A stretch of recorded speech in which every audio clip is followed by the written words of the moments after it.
If you're constantly battling low energy, cravings, weight control, watching your health slip away, listen up.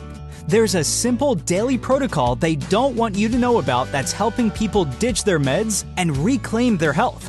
Up to 88% of Americans potentially suffer from some degree of insulin resistance. The Feel Great protocol is a simple 2-step daily system designed to help your body work with you, not against you. Step 1. Unimate, a powerful yerba mate extract clinically shown to boost mood, increase mental clarity, and support fat burning. Step 2. A patented fiber matrix called Balance. Taken before meals, it helps regulate blood sugar, curb cravings, and support healthy insulin response. That's it. No crazy diets, no meds, just science-backed support your body actually understands. Feel Great is perfect for you if you have low energy, weight control, high blood pressure, high cholesterol, poor sleep, diabetes, snacking, sugar cravings, gut health, systemic inflammation. This isn't a trend, it's a transformation. Start today to reclaim your health with the Feel Great protocol. The president even called Netanyahu today, asking him to stand down in Lebanon. Trump kind of lit him up. According to Axios, he told him, quote, "What the F are you doing? You're effing crazy. You'd be in prison if it weren't for me. I'm saving your ass. Everybody hates you now. Everybody hates Israel because of this." 47's trying to nail down this peace deal, and Netanyahu's trying to lock in as many gains as he can before the deal's done. But you know what's even worse? The Democrats. 47 saying this, quote, "It's much tougher for me to properly do my job and negotiate when political hacks keep negatively chirping at levels never seen before over and over again that I should move faster, or move slower, or go to war, or not go to war, or just whatever. Just sit back and relax. It'll all work out well in the end. It always does." Hoda says don't be a panicking, and the markets aren't blinking. Another day of all-time highs for the Dow, Nasdaq. Alrighty there. I think that's about a good enough pause point. But how is it going out there, my fellow world patriots? It is indeed, what's the date here? Oh, it is indeed Tuesday, June 2nd, 2026. And I do have to look at my clocks and my calendars because this year is a flying by. And apparently this was yesterday. I had reported on this one, and people were like, "Oh, we don't know if we said it." Well, Fox News said it now, so it has to be true. So apparently Trump went scorched earth on Netanyahu, you crazy SOB, and I covered it a little bit yesterday as well, but just kind of retouching on that. Now, today, as you guys notice, the show is live and public. We didn't make this one unlisted like I messed up yesterday. And we have Ghost and Friends, and I was just about to say we have Ghost and Friends, but no friends, but Mike just popped in as well. But let's bring in Mr. Ghost first while Mike gets his audio going. I think Armando's going to be joining us. I'm not sure if Jeff is, but what's going on, Ghost? How you doing, brother? It's going. It's I rushed into my office. I couldn't find my tab so I could, see questions. I'm sorry, I'm going to puff my vape. Yes, I enjoy nicotine very much. Thank you. Yeah, it's been a great week. busy. No, and then always something on the personal front, but it is what it is. Unexpected. A relative very close for my entire life. He passed away, but others have bigger problems. Thank you, and just on top of everything else. These are the things that happen in all of our lives, and this is what makes a lot of it difficult for people to process at times, and I'm saying, do I need hold on. Yeah, everybody's real day lives and things do get mixed up for sure, and it doesn't make it any easier that everything is just getting so wild out there with for me, dude, I cannot believe it's June already. Like this year in totality has just absolutely been cooking along for me anyway. Hey, Mike, brother, you had some serious days. I just had a couple. You had a lot. We should have got together before all this, but anyway, good that you're here, brother. Yes, welcome on in, Mike. How you doing today, sir? Yeah, all right. Uh, Same as Ghost. Just lots going on and a lot of things that I wish didn't happen, but we'll get through them. Yeah, it's absolutely getting crazy out there, and some of the personal stuff is definitely not easy for sure. So, you know, we definitely always continue to pray too for Renee's health, and I do implore and thank you folks out there who are already doing so. So we do appreciate that. Prayer in numbers absolutely works, and I'm happy to report that my most viewed posts that I ever put on X and Twitter are those posts that I ask people for prayers, and that's like everybody comes out of the woodworks and helps with that. So we have an absolutely great community that helps pick each other up for sure. When one man's down, one man or woman steps up and takes care of the rest for sure. So we got a great community in that respect for sure. But yeah, things are getting wild. I mean, as we just reported, allegedly Trump was calling Bibi a crazy, effing crazy, this, that, and the other. It's like, wait, and me and Ghost were talking just a little bit before the stream started, and I was like, I still to this day I cannot confirm that this guy Bibi had ever been to our White House in February of this year. And I will still contend that I don't think he ever did go there. And I'm not going to say emphatically that, yes, that means he's RIP. However, the 3 videos that are on YouTube, one of them is a still photo of them about to shake hands, and the other 2 videos show an SUV about to pull up in DC, but they don't show him coming out where they always do the stupid photo op and stuff. And then as Ghost had reminded me, remember you had the little coffee shop or whatever that was with the weird hands and everything. And then, oh, wait, he's in hiding. People are trying to take him out of the picture. So what's the next thing he does? Oh, that last video wasn't good. Let's go out like on an open mountainside while everybody's hunting for me in the world. And I'll put this video out where I'm just, oh, hey, 2 girls having a cup of coffee. How are you doing? Oh, beautiful view. Like they want to talk to him, right? So the whole thing, this whole stuff is a bunch of smoke and mirrors, apparently. A lot of smoke and mirrors, but it's coming down to something, it seems anyways. Oh, and actually, guys, really quick. Go ahead, Ghost. I'm going to pull up something very interesting for you. Did Netanyahu, didn't he bark about something recently about the extended range, or was that end of last year that they've just been replaying again, which the point of replaying it makes the point, and then they have their recent phone call love spat. Yeah, and basically what you're seeing is the reality of it all starting to drip out. So I'm sorry, go ahead. Oh no, I love it. And this is what I think they need to have this inevitably. I believe this needs to happen. And I want this to happen, right? Like, the public split or whatever. And I'm going to show you guys about so let's get the all the evangelicals and all of those who've been taught and brainwashed over the years that no matter what Israel does, it's good. God, no, it isn't. It's a population that has been more subjugated and impressed upon with negative psyops than Europe or here, and usually 2 years in advance. And again, to the people of Israel, I would say it's your deep state right in front of you. And most of them know this.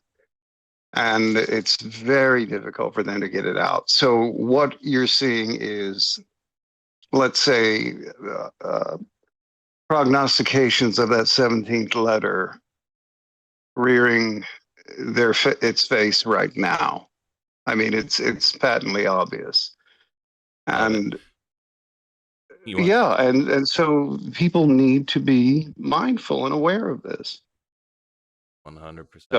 I'm sorry. Go ahead with your role. No, you're gonna love this, dude.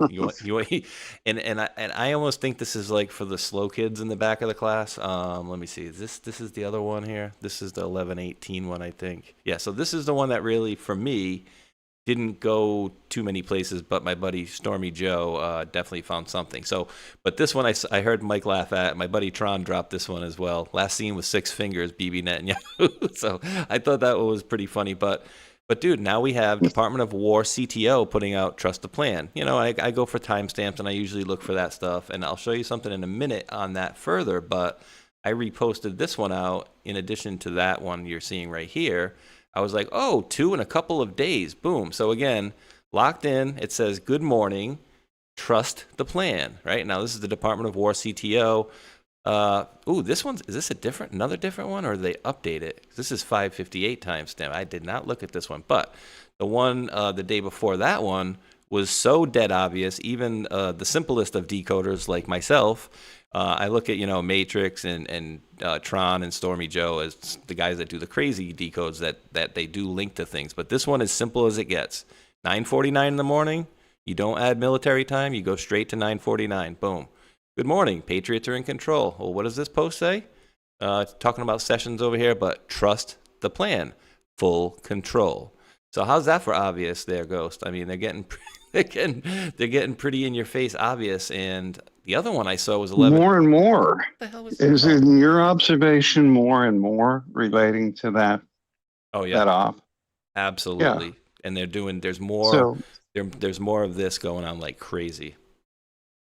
And it's either real or the whole world's being played. Or everybody in the government's in on it too. Yeah, and well, they're being played, and don't think it's not happening. It's happening even at certain levels in agencies that you would think it wouldn't be. But again, ideologies, leverage, all of that works to that advantage. I think people get the point with that. Oh, for sure. It is more and more prominent, and it's coming down to the wire.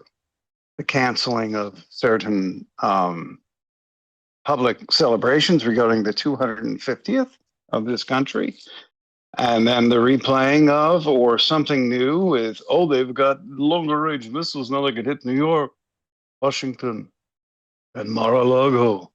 Oh, I love your dramatics, BB, on that one. But the game has always been known with regard to Israel. It's their method of operation that always made them more entrenched and entangled, and made it easier for them to do things other agencies in other Western countries couldn't do or wouldn't do out of a certain standard. But again, they've adopted the standards of those that they, and I'm talking about their deep state, their deep government over there. They adopted the very standards of Reinhard Gehlen and SS and Gestapo, and any means necessary or anything. And we've seen that play out recently with a lot of innocent lives.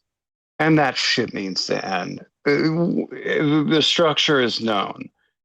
The businessmen throughout the world work intimately with Mossad.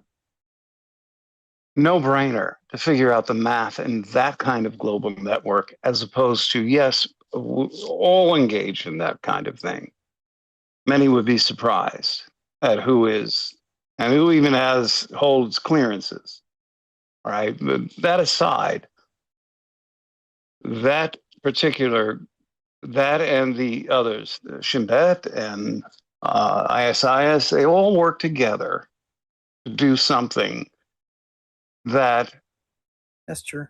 in their minds, there's no compunction against doing it, because we're all goy, aren't we? And we should be boiling in the same shit that Jesus would be boiled in. And I'm not meaning to get people stirred up religiously or be a bigot. I am not being a bigot at all, because I am saying from the beginning, the Jewish people have been subject to it worse than even the West and East. It's their deep government, their deep state, their Rothschild owners, and then above Rothschild. That's a good way to start. I said a mouthful, and I think I might have said too much, but fuck it anyway. But hey, it's never too much around here. I'm going to show you one really quickly here. I'm just making a screenshot of it as we're talking here, because to your point, they have made many different ones of this, and I'm not going to harp on this all night here, but just to show you kind of, this is all within like the last month and a half. Trust the plan, hold the line, we're going to win, the best is yet to come, fighting for you. All these different ones are clearly sayings from the team that we've seen, and they've reposted it through the White House, Department of Labor. We've seen we've seen almost every branch throughout the last many years. And the thing I found very interesting too, when we went into that weird administration, the middle one that Trump was the president but doesn't want the credit for, under the Biden or whatever. They, how do I say this? They didn't have. There was not any military branch following Joe Biden. So how like all the military, the army will follow the president. They were all following President Trump. But then when it came into Biden, none of them, the Army, Navy, Coast Guard, none of them were following the president. And that was up to about at least a year into his administration. I stopped looking at that point after that. But before we get into anything too new and newsy, I'm going to bring back, because I wanted to bring something to your attention that I don't think you have seen yet, Ghost. I'm not sure if Mike had seen this yet or not, but we have we had some issues where we have some tunneling issues over in New York City. And Yep. so now apparently my buddy Awakened Outlaw reposted one of them. But now we have two separate areas obtained by Williamsburg 365 shows 7 individuals emerging from a manhole in Bedford Avenue and Lynch Street early Friday morning. Unusual activities, part of a series of incidents reported over 2 consecutive days in Williamsburg. So that's Williamsburg. That's what, Virginia? 1W365. I thought it was like New You're talking York at about New first. York City? There's the Williamsburg Bridge. Yeah, I New think York. it goes Is it New York City? into, New York City. yeah, There's there's a actually Williamsburg Bridge. it's 3+ locations. Yeah. Oh, boy. Also, there's 3 locations that they've seen the tunnelings. Yes, it's Oh, 3+. boy. Oh, I mean, See, yeah. are they talking about Bedford Stuyvesant area? They're talking about, Bed-Stuy. yeah, It's Yeah. time. Queens and Brooklyn. Yeah, I worked in Bed-Stuy. Kill 'em with the flow. Okay, let's see. You New should York live tunnels. up yonder. Can't Yeah. forget the road map in New York City once you've lived there for a while. I grew up not too far away, so. So this one says New York Oops. sewers 2 a.m. Whoops. CCTV, this one's in Brooklyn. So you got this one here. Guys coming out of a thing. Obviously, they got lights. And they did, I'm going to see if I can maybe, all right, good. Thankfully, it's not loud or anything. But it apparently, I think they get it. Yeah, this guy gets into this car here. And, hopefully the footage is good enough that people can see the license plates. And hopefully these guys are getting visits. I mean, what do you think the odds are on that, Mike? Yeah, pretty high. Hopefully they didn't do anything like, put license plate, blockers or swap license plates out or something like that. But I mean, they're right in front of cameras, and they can't be that dumb to not know that there's not, that there's cameras absolutely everywhere. And Oh they're yeah, stripping New it York out. City. New York City. That you can't. There's cameras just everywhere in New York City. You have to. I mean, if you remember the murder of the United Healthcare worker, when the Yeah. assassin, he knew where all the cameras were placed when that happened, and so so to get away in New York City, you have to be very, very, very proficient in knowing where all of your surveillance is and being able to counteract that. Sure. And with these guys, I mean, they're not wearing hats. They're not wearing. I mean, the clothing. To cover up, to hide. They're just plain as day. So it's, they'll be if they're not caught, or if they are caught by now, or they're in holding or detained by now, something will come out soon enough, or sooner than later. Now, I got a question for, whichever one of you guys wants to posit a guess, because essentially it's a guess at this point. But through all of your guys' vast experience and all the things that you've been into, and I'm sure you guys have, gone over and investigated, say terroristic activities in the past, What would be your concern specifically about the fact that they're removing their clothes afterwards? Would that mean anything that they're trying to remove, like a trace of, like, what would you give the highest of guesses to on this? They're Uh, higher trained. uh, Go ahead, Mike. Mine would be explosive compound. Yeah, so Yeah. remove Chemical the clothes. residue. Yeah. Oh boy. Yeah, and Or it would be explosive or some type of biochemical. DNA on top, whatever they could Yeah. get away with that. Jeez. A lot of times they'll grab let's say a big sample of dust from an apartment where a whole lot of people come through and rub that all over their stuff also. And then to avoid chemical residue, yeah, you take it off. Either throw it in a 50-gallon drum that somebody's been burning to keep warm, or just burning and set it on fire, or you just leave it and run with all the genetic contamination, mind you, from a source that wouldn't typically be tied to you. All kinds of little tricks like that, and I'm sure they're employing them. And what's interesting is, like, in the locations that they're in, is if you're able to find blueprints of these engineering blueprints of the city in these areas, if you're able to follow the gas pipelines, electrical, infrastructure pipelines, that it gives you kind of an idea of, kind of where they're at, and kind of an idea of what they may be doing.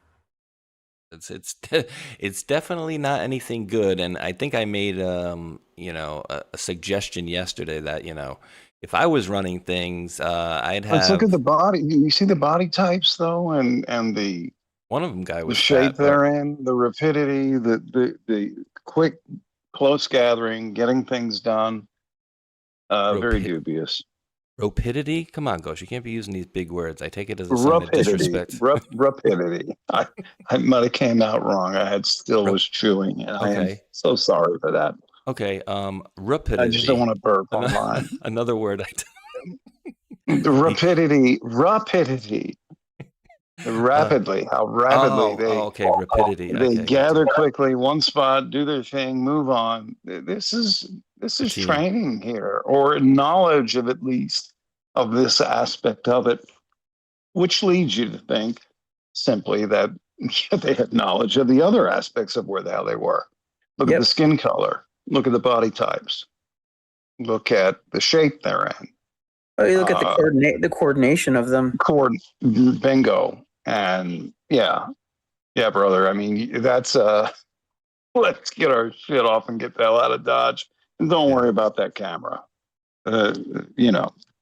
Obviously. That's my or they concern. Didn't know about some private business. That they're not worried about the camera. But like I made a comment yesterday. I'm like, if I had my way and I was running things and I knew that I had these particular individuals, I would have them in a room, and I would be, and I'm not this type of person, but this is serious, that they'd Come on, say it. They'd start having some, put it this way, with the fingernails, with little pair of pliers, and we start with fingernails at that point. And you know what? There's better ways than that with electronics and other things you could, and drugs and electronics in a helmet, the right helmet. Believe me, they go into alternate universes. But we're not talking about that stuff, are we? But to go kind of old school, a really good method is a good solid phone book. Ooh. A good phone book. Yeah, phone book and a baseball bat, not too heavy, or fists, and blowtorch that you threaten to put up the nose, full blast. That always works. Ooh. Not that I would know. I wouldn't know that. I got a funny question for you. It's not really funny. It's actually I'm just, technical. I'm trying to be light and no, we get it. We get serious at this. Yeah, you get it. We get you. We get what he's doing. But all right. So you see in movies, right? Sodium pentothal. Is that a real thing? Like, can you inject somebody with something and they basically? Yeah. Now, is there anything you can do for training wise, or that's it? You just spill the beans. There's nothing you can do. No, there is an go ahead, Mike. You go ahead, brother. Yeah. So sodium pentothal. You can. you can be trained on how to counter it, counteract Yes. it while you have it in your system. Or sometimes it depends on the person's biology as well. Whereas it may work, it may work very well, or it may not work as well as it's supposed to. Yeah. Interesting. In other words, you practicing of a lot of that is the fun part, the good drugs. Sure, sure. But at the That's why same, that's your school. I hear my brother talking. Sure, yeah. And what I'm saying is, you fix a story in your mind, even if it's a conglomeration of something from your childhood. I'm giving you one technique, let alone the painful techniques of attacking your under your big toe or your most sensitive part of your foot that you Ugh. step on and constantly do that. But you take things from childhood that were fun and traumatic, you blend them, and you say, this is the only story I know. And when the drugs kick in, believe me, you want to sing and dance, but you have that overriding. Let's say you flip that switch of intent from the very beginning. I'm giving you one example, and you then tell that story in your mind, And and it's that's all just you an stick to, example. and that's all you know, and that's just an example, right? And that's all you know. You don't know anything else outside of that time period you fixed your mind to, and the story that you're going to tell about sliding down and getting, semi frostbitten feet. And you're gonna stick with that, and you're gonna keep stepping on the tack, or you keep biting your tongue to the point to where it splits or bleeds. Ugh. There's so many different ways, and it comes down to you and what you know works for you. Yeah. And yeah, Gotcha. okay, a fingernail being pulled out, it'll fix. It hurts, but it'll go away in time. Hmm. And a toenail or a toe, teeth, toes, and other certain points are very, very sensitive. But if you've been experienced serious enough pain in your life, and then you have been, let's say, exposed to the techniques of how to counter it, like in Marathon Man, where is it safe? And he drills right into the root of his front tooth. You can take it, and you can take it to the point of death. Yeah. That's the question. There's the crux of where the one who says to themselves, I understand this is all temporary, and if I have to die in this process because of the blowback on the other end, if I don't, then you die. But let them, all of that pain is transitory. It's very real in the moment, but it's only of the brain and of the mind. And no matter what is done to your body, peeling the flesh, what have you, it can be overcome, but usually you're going to wind up dead in that. And you have to accept that. Now, You- okay, I'm getting a little deep with that. Go ahead, brother. Yeah, no, you're exactly right. And, that's, with what happened with Guantanamo Bay, with, and, the prisons, in the beginning of the war, where they were torturing people, and, they were giving up all this information, and majority, or I'm not giving a percentage here, but, some of it, let's just say that, that information didn't check out when you had a direct action team went over to go to that place, and so they would just waterboard, do other stuff to these people over and over and over and over and over, and it finally came to the point where you could do whatever you want to this person, and even to the point to where they could possibly die from it, and they're just not going to give up that information, just like Ghost is saying, and it's because these people believe in they believe in what they believe in so much, they're just not going to give it up, and they're going to protect their family, they're going to protect their friends, they're going to protect the cause. The Taliban members, Al Qaeda, tons of other different organizations, and they just do some people break? Yeah, of course. But when you're more seasoned, hardcore, people, seniors, Those are the people that typically will go all the way to the end till until they expire. Yeah, either expire, or they leave you in a pool of your own crap because you don't mind crapping on them, obviously, when that's going on, or pissing and spitting. And if it comes to that, it comes to that. If it doesn't, okay, you live another day, and hopefully do Interesting. to go on. All right. Okay, so we can move away from the, and I saw a comment in the chat says waterboarding sounds fun or looks fun. I'm like, Waterboarding is easy if you're an underwater. If you're a water person, it's not nearly as difficult. But Nice. that therein rests the rub. Most people are not comfortable with water. If you are, it's like, okay, we're going to do this again. And you go through it. And okay, you get some in your lung, big deal. You've had that happen before. You're a water person. Water people, it's okay. It's when the whiskey and that kind of stuff gets poured in where you're like, I want to take a few sips anyway and enjoy it.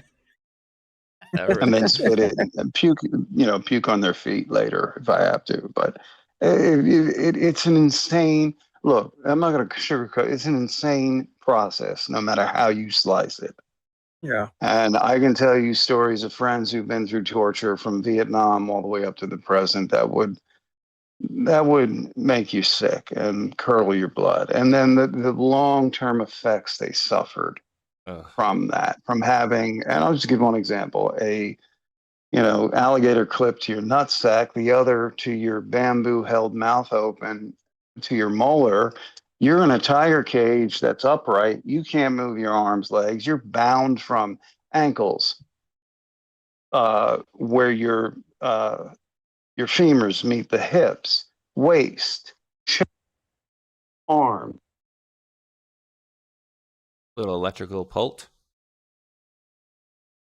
Uh-oh, did he just get clipped during mid-sentence, Mike? I think he did. They're like, no, you can't talk about this move. stuff. Oh, there you go. They crank it up. Then they crank it up for days. 3 days on end. Yeah, and a friend of mine did actually, out of an entire recon helicopter into. Oh, we're losing him. We're losing I think you, Ghost. your headset. Yeah, I think the headset's like either disconnecting or something or going away. All right, we can move on from the torture stuff. I don't know which one I want to go to first, though. You know what? Let me play a video here.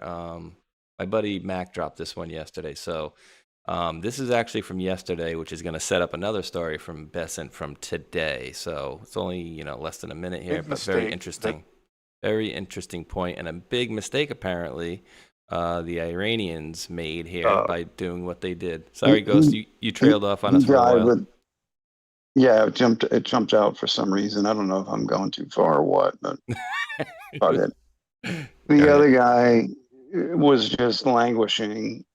My friend, who was patient, and I'm going to tell the world this, patient 0, patient X for PTSD, managed to chew his way out of his cage after the second day of torture, red-haired, pale as a ghost, naked as a jaybird, runs into a Marine recon unit near the South Vietnam Cambodia border. Oof, lucky, huh? Gets sent back to LA psych ward. The rest is history. That's a whole nother story. But that's just one taste. It could have been much worse than that. Much worse. But that was horrible enough. 99.9% of the people would break under that. This man was a fighter. He got out. No, McCain couldn't match up to his left pinky toe.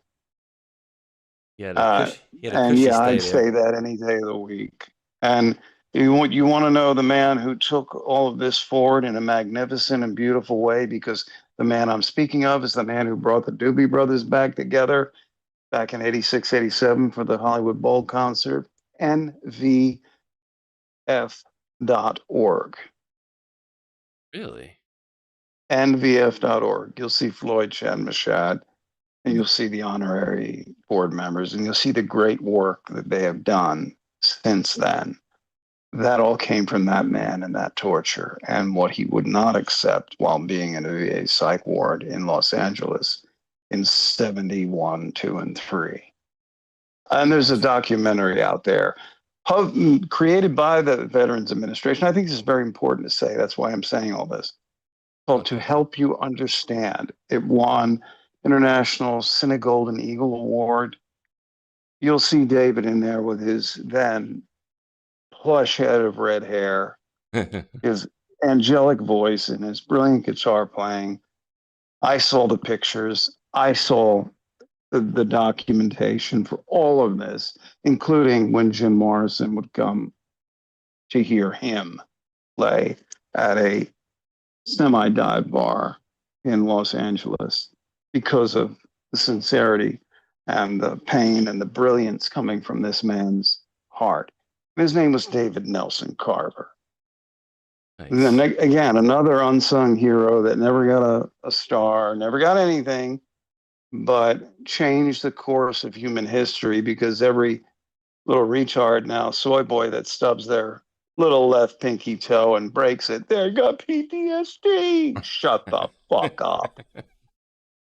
That man was my brother, like Mike, Armando, and others are, and others I can't name, just as much for the last 8 years of his life. And that's a remarkable story unto itself. And God had us both in the right place at the right time to meet each other. And I just gave him a hand up. I didn't give him a hand out. The man did everything. That's full great, force. Yeah. And that's but one that, example. again, that's a derivation coming from extreme torture and warfare. So again, the majesty and complexity of human experience we can never codify, and that's a good thing. Absolutely, yeah, and that's, to your point, that's one example of one person that went through that, and God knows how many people throughout the years have had that happen to them on however many different sides. So yeah, that's not a good thing. That's why they call it war. And right? then the countless hundreds of millions, if not over a billion, that have benefited from the diagnosis, the real diagnosis of PTSD, for those of us who've had it 5 by 5 in all 5 categories, and then some. And I also helped with research regarding burning in of memories to the amygdala and a lot of complex neurophysiological aspects that, yes, I assisted with in other cities with the VA, top VA people, like Dr. Gottsagen out of Philadelphia, for example. So again, we got onto that bend, but it was an important one. And I just felt driven to say what I just said about all of that. No, I appreciate you sharing it with us. Yeah, and that's a very interesting story too. Especially all the things that he went through, and damn lucky that he bumped into a Marine, brigade or a group of Marines from us, and thankfully it wasn't the bad guys. When he told you, I hope one day I'll recount the story he recounted to me. I mean, imagine running into a redheaded young kid from the Gulf Coast of the Gulf of America of U.S. And you're like, well, you're a Marine recon at that time. It's Raiders again, thank God. But they're going, what the fuck? You're not Vietnamese. You're not Laotian. You're not Cambodian. Yeah, let's get the hell out of here. And they radioed again. They got aerovac as soon as possible. But it's and from that, the world gained the benefit of the real diagnosis, not some computer keyboard syndrome people get these days, the real diagnosis of post-traumatic stress disorder, as opposed to labeling all of these good men, many who were killing themselves at the time, hanging themselves from the oak trees on the ground, being told that they were all schizophrenic. Oof. Again, holdovers and vestigial nonsense ideological thinking in psychiatry from a different time. Shell shock, battle fatigue, World War II, shell shock from World War One, et cetera, all rolled into finally a specific diagnosis and, definite foundation of causes. And so that was a result of ungodly torture to one man. This is how Forrest Gump the world really is, and people need to really embrace that. Yeah, one negative created a bunch of positives for sure. That's a wonderful story. Again, thank you for sharing that too. This was when you clipped off. I was gonna play this. So this is from yesterday. I had it on my show. So I wanted to play this 48 seconds to then play the next clip or the next story I have of Besant, because this was pretty funny. I thought with what they're already talking about too, with having oil and Karg Island or whatever. Listen to this. Big mistake that the Iranians made was attacking their GCC neighbors, their neighbors in the Gulf, because we had many very good allies who maybe weren't completely transparent with us on the money, Iranian money that was in their banking systems, all of a sudden became very compliant in terms of being willing to turn over accounts or help us freeze, block accounts. And then the third part was the incredible blockade. I really think it's the economic blockade of funds and the physical blockade of the ships not going in or out of the Iranian ports. Karg Island is shut down. That's their big oil loading facilities, and that means that they're going to have to start taking down the wells soon. Big mistake that the Going to have to start taking down the wells soon. So that was yesterday. It posted that one, and then today. He comes out and they're basically posting on this. Today, Treasury's Office of Foreign Assets Control designated Nobatex Iran's largest digital asset exchange, along with 3 other Iranian digital asset exchanges, as part of economic fury and the Trump administration's efforts to eliminate the threat posed by the Iranian regime. And to that, Treasury Secretary Besant today, about 2.5 hours ago, said, while Iran's economy is in free fall, the regime has chosen to co-opt digital asset technologies for its own corrupt agenda, including evading sanctions and transferring wealth out of the country. Iran's current economic chaos is proof that POTUS's maximum pressure campaign has been a success. As promised, Treasury will continue to follow the money in support of economic fury, whether it is through the banking system or through digital assets, to prevent the regime from developing a nuclear weapon. And guys, I'm hearing that they've gotten, not just from here, but maybe in the ballpark of $20 trillion asset forfeiture since maybe 2017. I've seen that reported in a couple of different manners. Yeah. So I mean, that could be the friggin', that if they clean up all this fraud, just all the fraud alone, I mean, that would probably balance the budget, you would think, right? But so I say that to More say, than balance the budget, you have a it'd be surplus. like tenfold of it. think so. There you Yeah, go. it's You'd that have bad. you'd have an overall surplus. It'd be insane. And at the end, or it's the regime from developing nuclear weapons. You have so you have all these wealthy people with a lot of money, and and people that are working for them and doing all this, and then all of a sudden your assets are frozen, right? Well, you freeze someone's assets like that. One of two things are going to happen.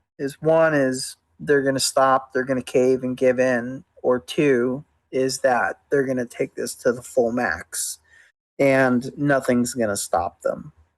And that's the most scariest part about doing something like that, is because you don't know what they're going to do.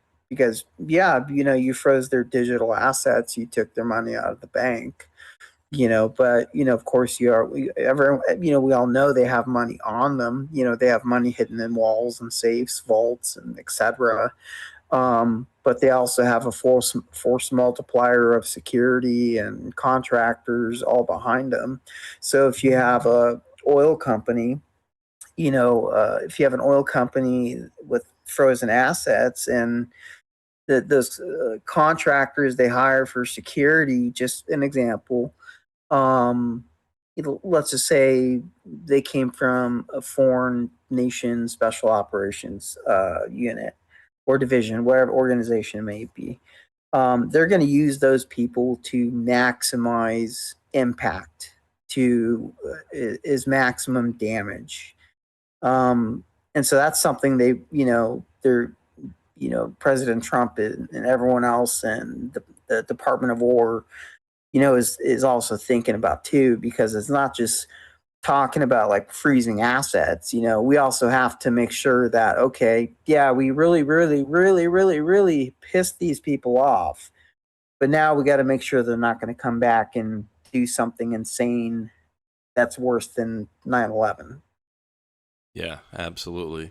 And they've, allegedly, I wouldn't even want to guess how many different assets are in our country, as far as like the show The Americans, where they have like the Russian people back in the 60s, Yeah. 70s, whatever it is, that live here or whatever.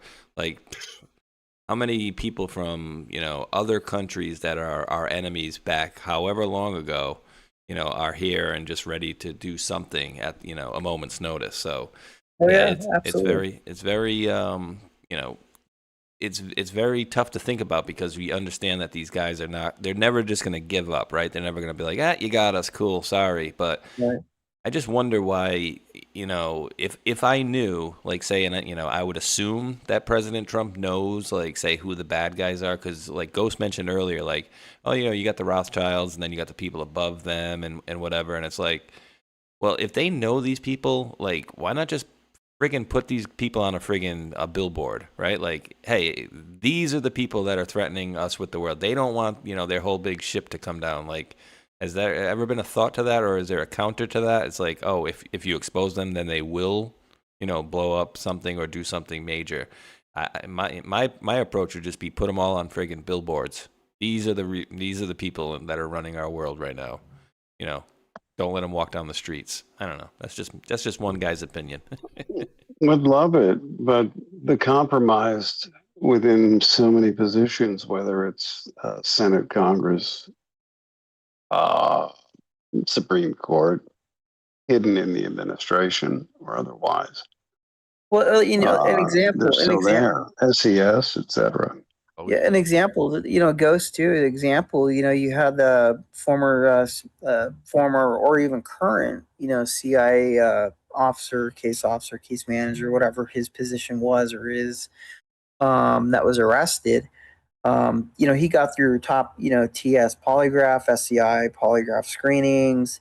He went through all of that. Okay, so he got arrested. Okay, so now think about 500 of people like him that are currently working at CIA or ODNI, DIA, DITRA, all of these very high, highly valuable intelligence agencies. You got 300 at CIA, you got another 200 at DIA, you got 600 at ODNI, you have 150 at DTRA, you got 90 at SCS, whatever it may be. And the thing is this one guy is just a caveat to the unknown of how many others that are out there. And then their capacity of involvement, all of it Right. being from light gray to dark gray, almost black. All of that is very difficult to, let's say, profile or identify. However, I think now we've got the tools to make that more of a reality. I think it's more a matter of administrative focus and what people have been dissuaded from, would you think, on finding some or better identifying some of these individuals. My question with this is, Because what they're saying here in this report was from a couple days ago. It says you need to steal 300 gold bars before the CIA even checks your resume? Question mark. So what they're saying here is like that nobody checked anything. And I think you had dropped this earlier, Mike. This Leah girl. They knew. Yeah, that's what I'm saying. Yeah, so, like, but it's kind of funny because technically, did he steal it? nope. Probably not. Right. Well, How do you know? How do you know he wasn't working on some bigger operation? Just an example. Right. If he's working on a bigger operation, and somebody that was working on that operation that he was going against found out, threw him under the bus, and here and now we're here we're at now with him, and now there's a cover up, whatever do you want to call it, but there's all these complexities to these things, Because you could even posit that being thrown at the bus was part of the op.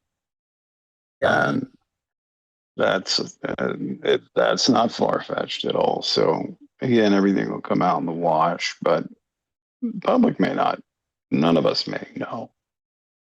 And the one thing, when you're working in global operations or response support is you get captured somewhere in another country, you're disavowed. So the State Department, the Langley, no one's coming to say that, hey, we're here to get you out of here. If you're in this certain criteria of a position that you're in.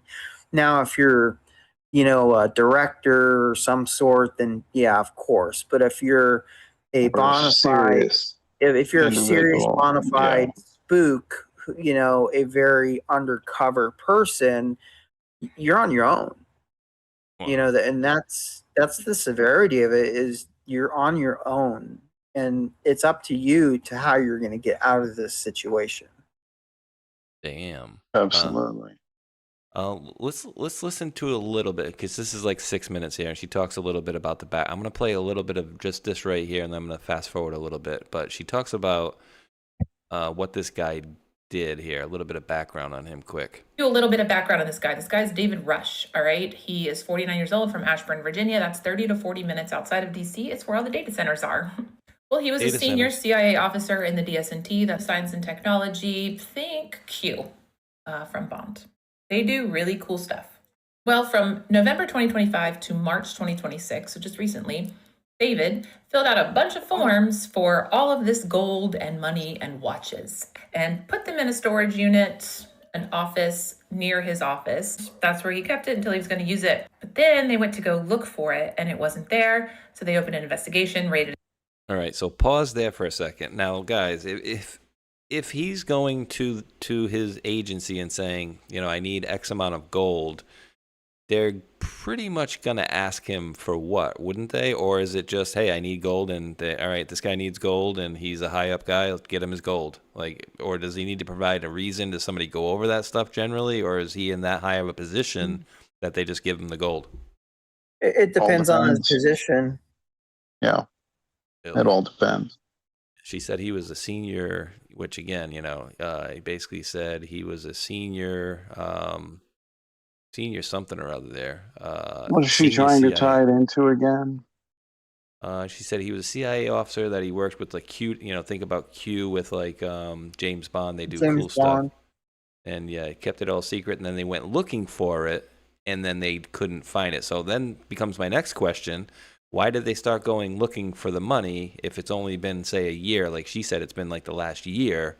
And when I first heard the story, I thought it was over the course of like many years, which would have made more sense. But, if maybe, why would they go looking for it? Especially if, say if she's the agent and she's like, hey, I need all this gold. The gold comes in. She has the gold. Well, what would you need the gold? Of course, I would need to pay somebody off with said gold.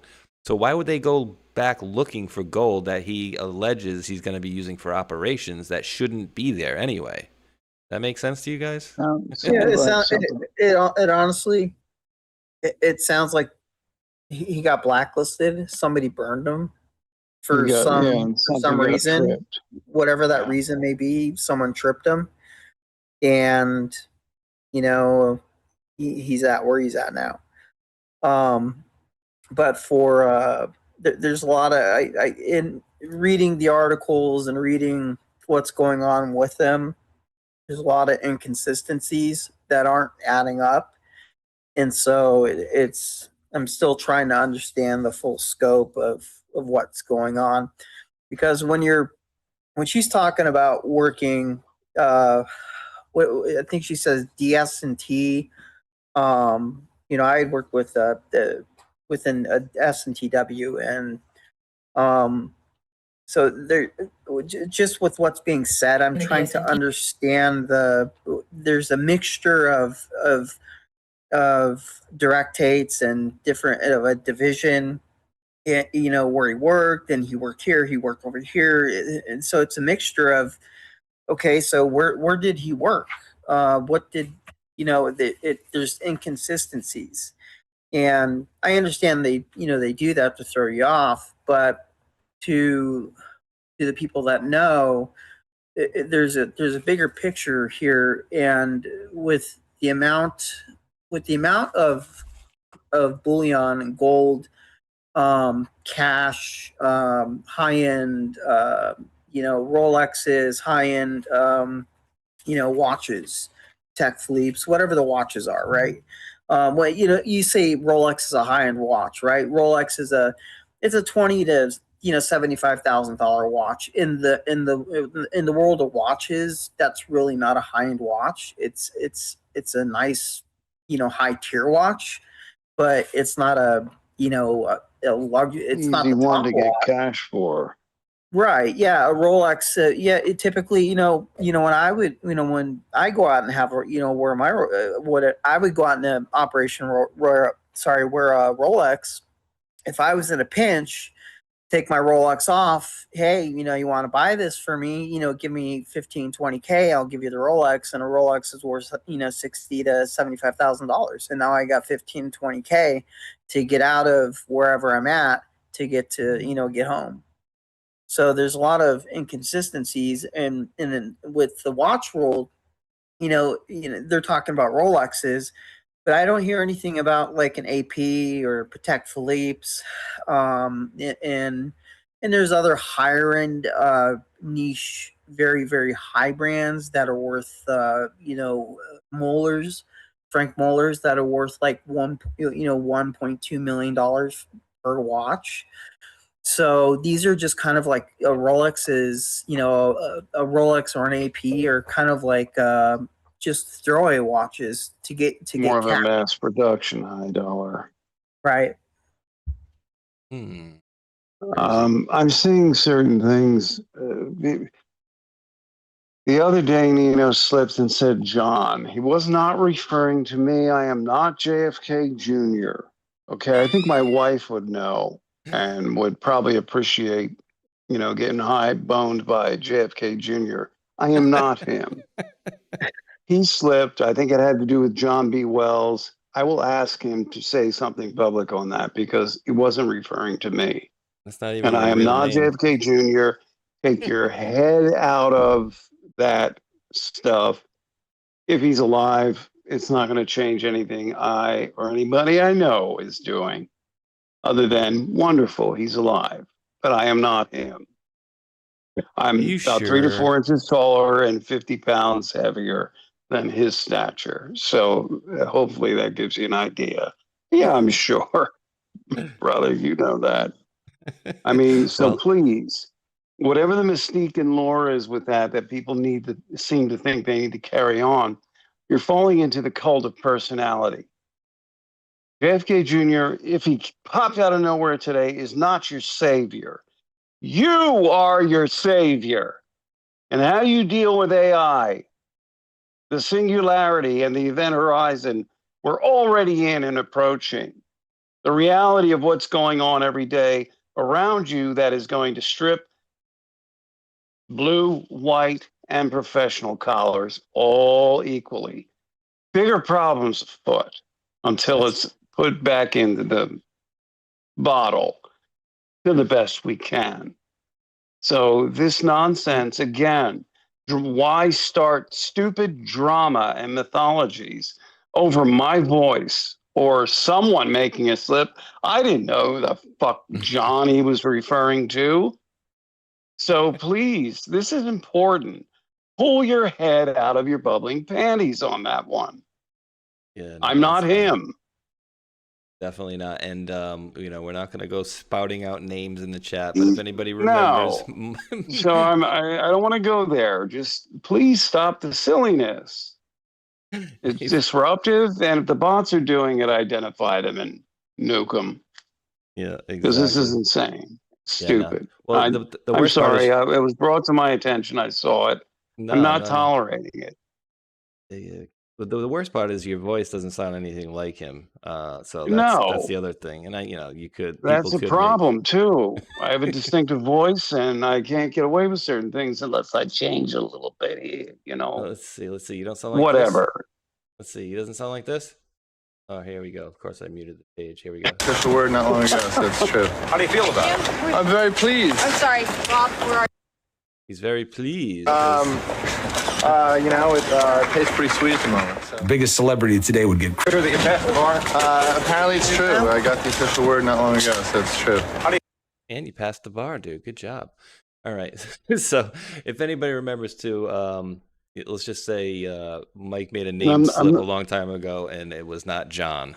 Let's just leave it at that for now. Okay. And I don't mean to be hard on anyone. I'm pleading to you, please stop thinking that way, because I'm not him. I don't have his bank account. I don't have his trust funds. That's for damn sure. I wish, right? Yeah. If you did, you wouldn't be here. No kidding, right? I kind of would, but I would be in the Cayman Islands. Yeah, and I'd be orchestrating a little more, not engaged. True. Yeah, that's very true. But it's like, come on, it's crazy stuff. Stop that.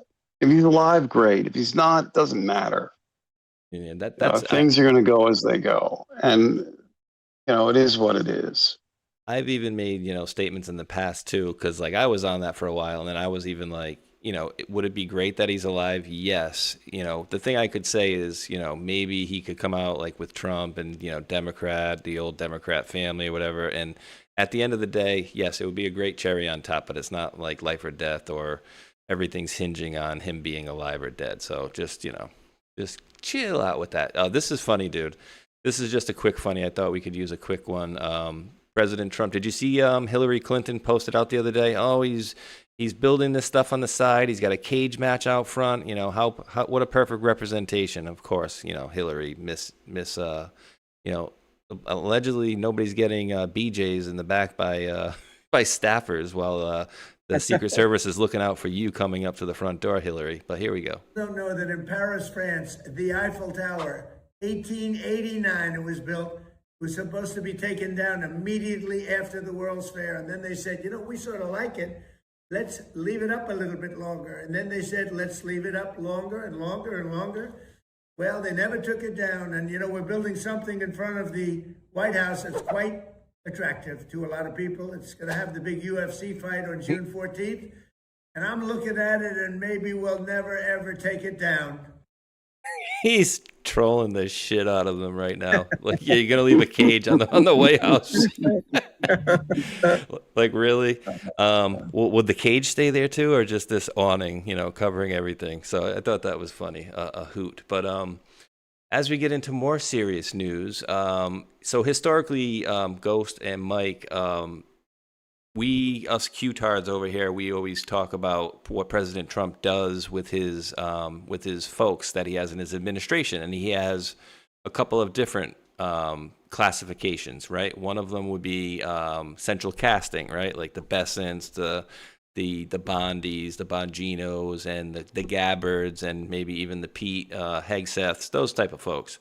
And then they get removed, like Pam Bondi got removed, and then now we got the acting, and then we see Todd Blanche cruising right along, boom, boom, boom, right?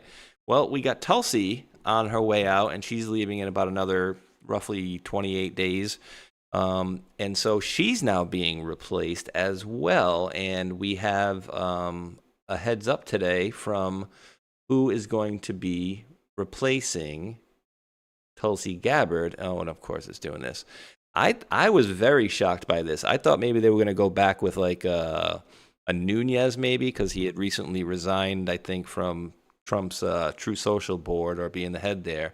So I was thinking maybe somebody like a him or something like that, but Bill Pulte. And if the only thing I remember of this guy is that he was on Twitter years ago. He used to like, oh, who needs some money? You know, who could use $500 or whatever? And people would be like, me. And he would actually send some people money. But then he became part of this administration where, I will read a little bit of this here.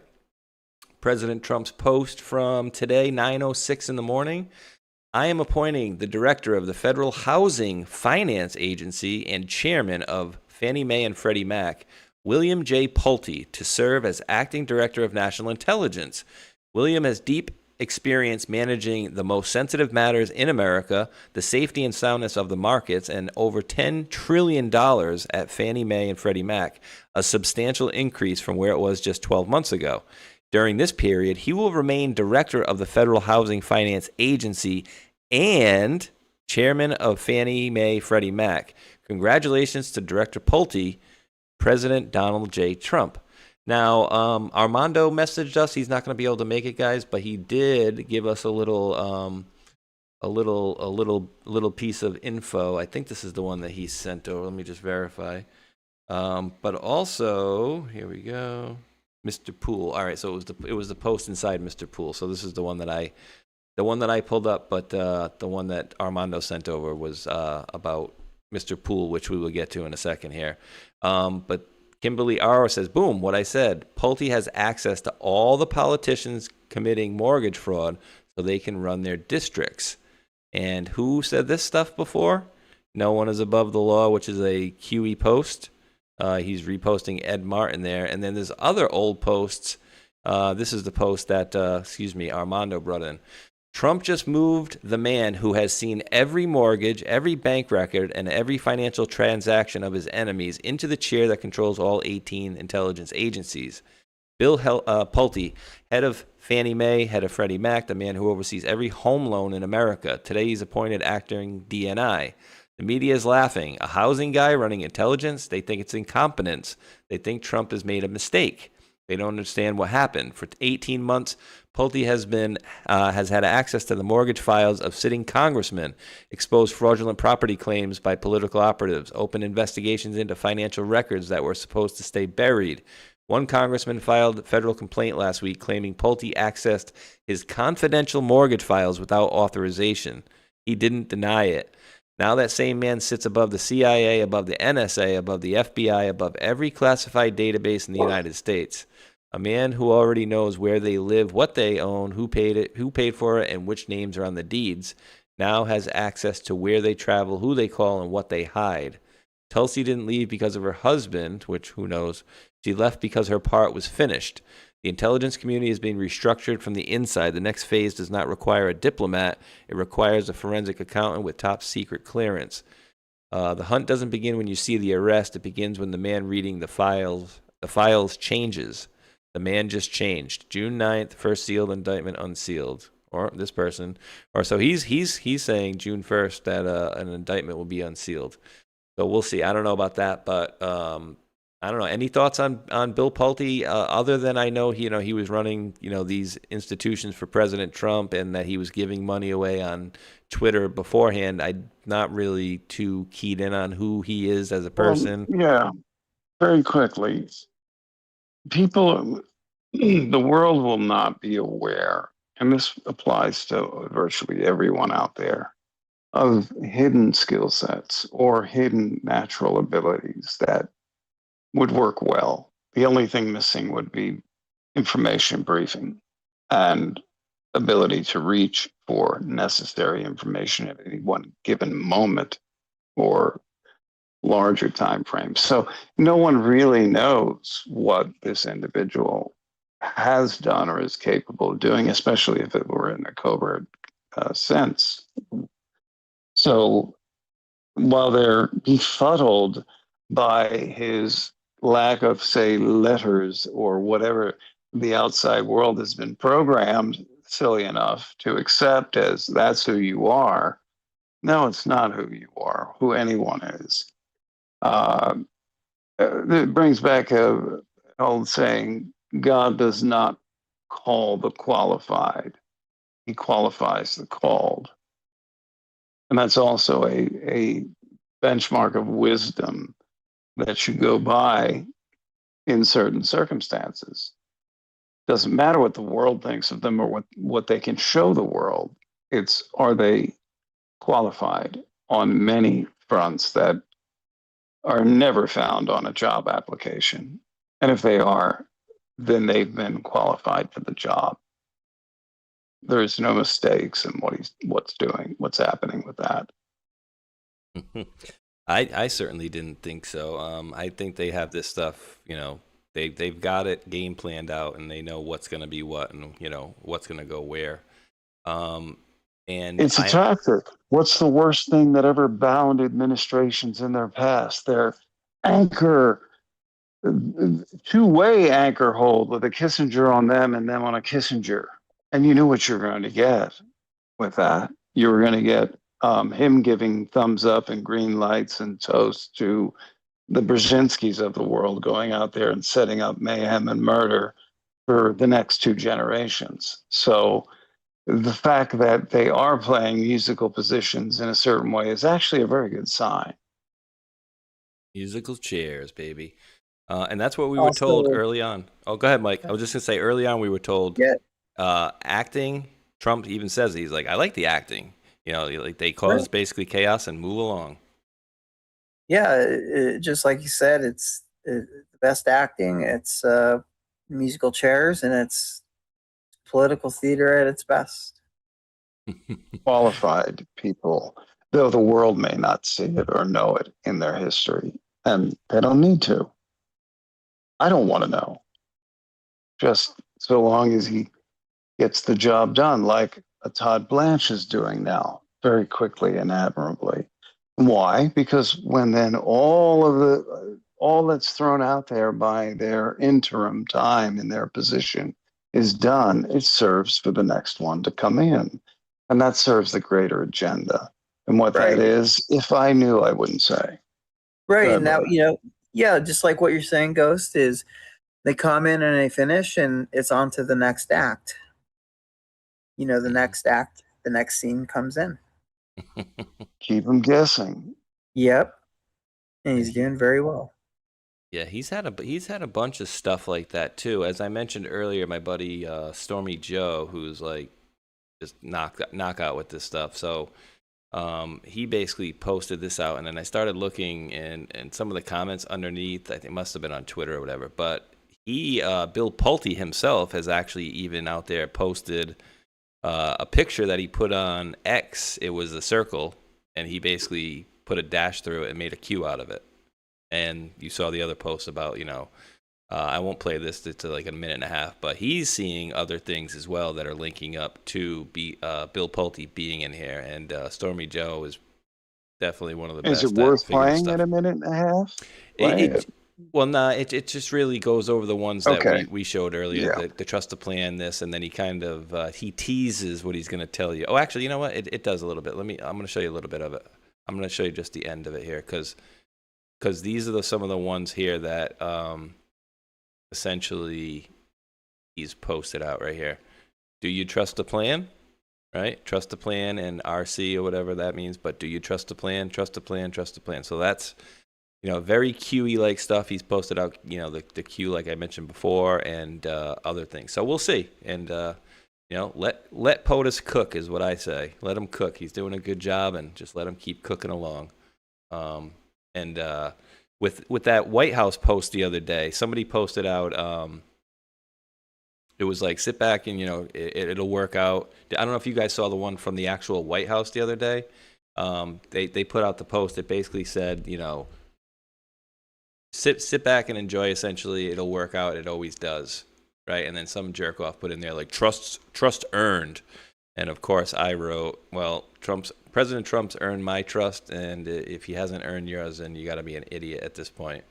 But essentially, I think he's earned enough of our trust by now. Right here, this is the one.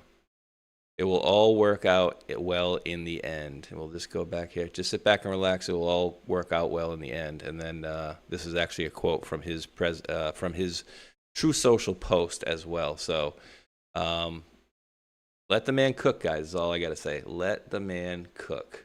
Let's see. What do you guys want to get into? The biggest fraud in the history of our country ever? Geez, what would you guys think would be the biggest fraud in the history of our country? Was it COVID? Was it them going after a sitting president? I mean, the election stuff. All of the above. Jeez, But the biggest fraud began in 1913. Oh, December 23rd. And all has been a result of that, of two very strong competing forces. And the one that was always relegated to the background and the shadows and the losing position, that's not the case. Ooh, the Federal Reserve Act, you say? Okay, nice. The old Federal Reserve Act, yeah, that's for sure. But here's a big give one. Give loan sharks the full legal right and ability to loan shark and maintain hegemonic control globally as a result. It's that simple. And I know a lot of times people, they say, yeah, I get it, and it rolls over their head. No, if you really got it, you would know that's the problem. Has been for 500 years. Ask the royals. Most of them need to be relegated to the dustbin of history as it is. But the ones that survive and are strong, one because of deceptiveness and duplicity and pure Machiavellian, that'll be your Spaniards, their royals. Look at what's happening there right now. That should give you a shot. And the other would be the impotent, flaccid, very recessed penis position of the King of England. Look at what's going on over there with that young man who was stabbed by police who were paying more attention to the Sikhs and we were racially affronted. Fuck you, this kid's dying because you stabbed him 4 times. And the police showed their true colors with all of that. And Tusi covered it beautifully, as usual. And others did. And the thing is, the one thing I will say about the Brits, because they are our brothers and sisters and cousins all in one, it takes a while to get them pissed off. But once you get them to that point, all bets are off. And to queer Starmer, I mean, whatever his name is, Starmer, I only know him as queer. He better get his act together. And Charles, pull your nuts out of the jar, the mason jar, the American-made mason jar your mother put them in years ago, and start setting the stage for your son, or you're just going to be a vestigial, $2 million a year allotted allowance to maintain your castles and your bullshit, because the royals' positions, as well as others, are coming to a rapid end. Now, where do you want to be? On the receiving end of 40 million plus a year to maintain your castles and your servants? Or do you want to actually step up and tell the House of Commons and the House of Lords, I'm overriding you all. New appointments for Lords and new elections for Parliament. Because, heck yeah. Yeah, Nigel Farage, stop playing the fence. You're playing the fence a little bit with the comment you made about George Floyd. No, Floyd was a crackhead and he was handled appropriately. He died of his drug abuse, not because a man was suffocating him. That young man over there died because the police were more concerned about the Sikh having his rag head lifted off and the stabbing of that young man who's never done anything wrong in his life 4 times. This is all fact. And you were telling him, oh, you're okay. Tell us more about the racial effrontery.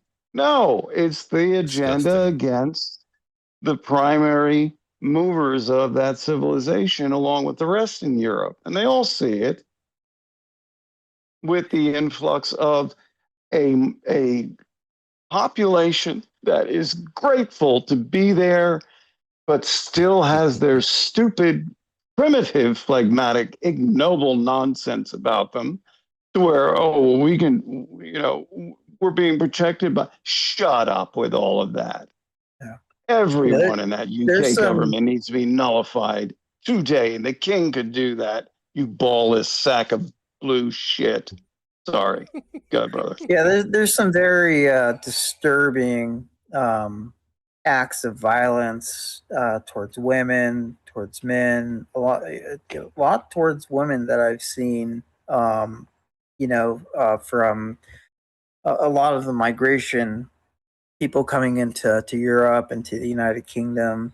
And the one thing with when I was in England, it was with the British police. The British law enforcement is not like your New York Police Department or your Los Angeles the police department, where they're going to go hands on, fist on fist. They're going to get in the someone's coming at Down them, and dirty. you got the suspects coming at you with a knife, and we're going to drop you, right? Because we told you once, told you twice, didn't do it. Okay, it's done and over. British police, they run away. Like, legit, you can go on YouTube and you can go on the internet. You can go over the United Kingdom itself. If you were to even commit, I've seen times where in a shopping mart in UK, that people were shoplifting and the police came. They stopped them, and the shoplifters just ran away, and the police gave a foot chase, and they just stopped and came back to the store and got back in their car and left. And so there's a big difference in law enforcement style in the UK as compared to here. And so in the UK, that's you have a higher you have a higher violence rate of attacks on people with knives, machetes, blunt objects, and now it's coming into a lot of guns too. And what's really sad is with the British law enforcement is they're not as trained as well as American law enforcement, and that's where it lacks.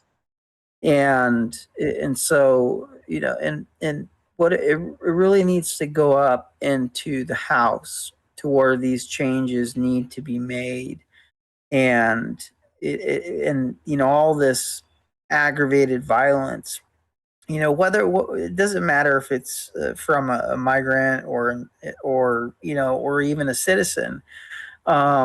It just needs to change, and to scoop on this as a social media or as a media prop, I think it's kind of disgusting. And it's just like, because I worked in the riots when the riots happened in Minneapolis. I was there, and it just it was not. It is not, or how? I got my words all twisted up because it's just, the memories come back, but it's not what people thought it was. And then you had innocent police officers go to prison for it, which should have never happened.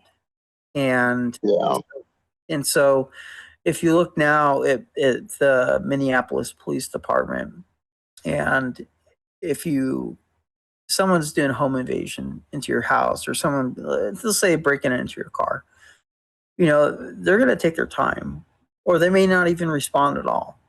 And that's because of what happened in the George Floyd era incident, because the police officers don't feel protected in that area, whether that be St. Paul, whether that be Minneapolis, whether that be some other closer cities, or whether that be in neighboring Wisconsin. It's just the psychology behind it, and it's a very psychological, twisted, internal, just it constant pressure on the people with that. Absolutely. And it's very sad. It's very sad. It is. Where was this kid stabbed? Does anybody know where he was stabbed? I cannot find it for the life of me. In the body?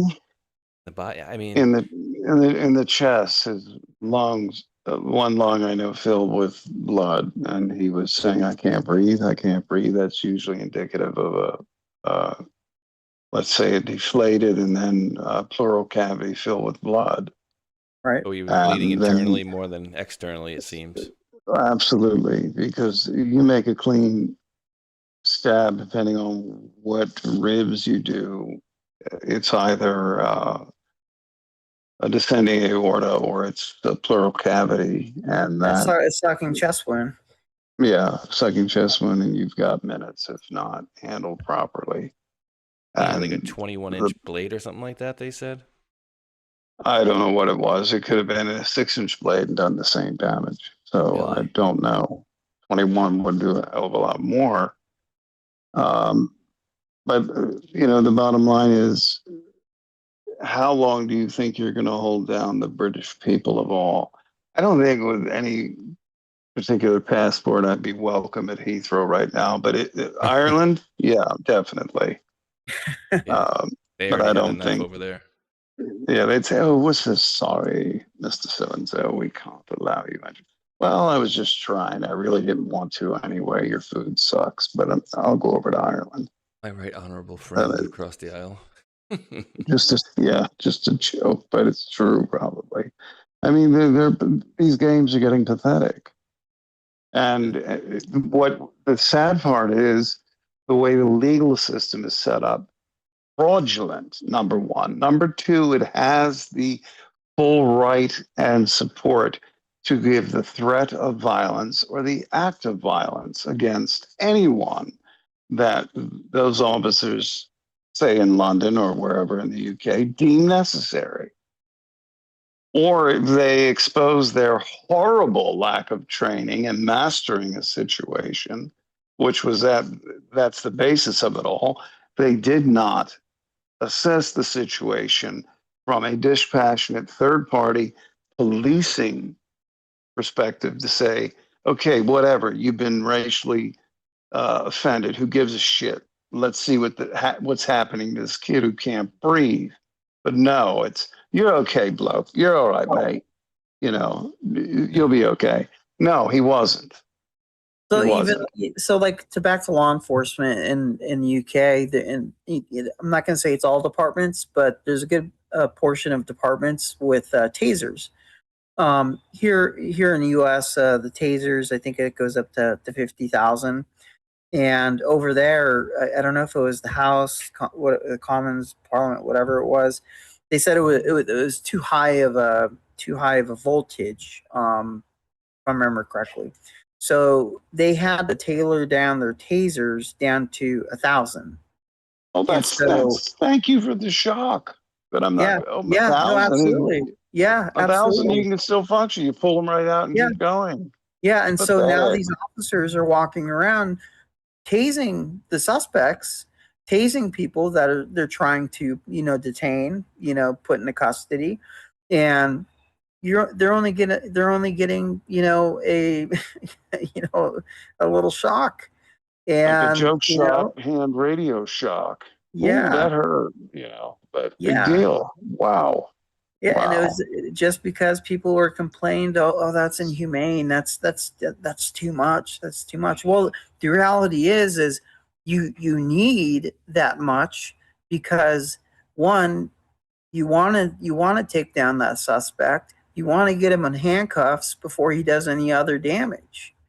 And two is instead of, you do that because the last thing you want to do as a police officer is shoot somebody. Because as a police officer, when you shoot somebody, you still have to go, as a police officer, you have to go through a homicide investigation through your department or a independent or a sister agency or third agency department who will come in and either will clear you or say, the shooting was wrongful and, what you did was bad, and then you go to jail for it. Or that, or it was justified and you're cleared. And so as a policeman, when you shoot and kill somebody, or even if you just shoot them, you still have to be cleared, because it's attempted manslaughter. And if someone dies, it's still considered a homicide. Even if you're a policeman, you still have to get cleared of that homicide. And so there's all these protocols that you have to go through. And it's just, there's just so many things that a lot of people aren't aware of, that I just kind of want to, bring up to, so people are made aware. Police aren't just immune to shoot people, and get away with it, even if they're in the right. They still have to go through an adjudication process to make sure that they're cleared, and then they have to go through a mental evaluation to make sure that they're okay to go back on patrol. And if they're, if they're a sheriff or local PD, if they're not ready yet, they can work the front desk, or they can, stay home with paid leave. So there's all these different things that factor into that. And it's such a huge difference in Europe and UK than to how it is here. And I don't know, and I'm not gonna. I just don't. I don't know that it's a globalist agenda.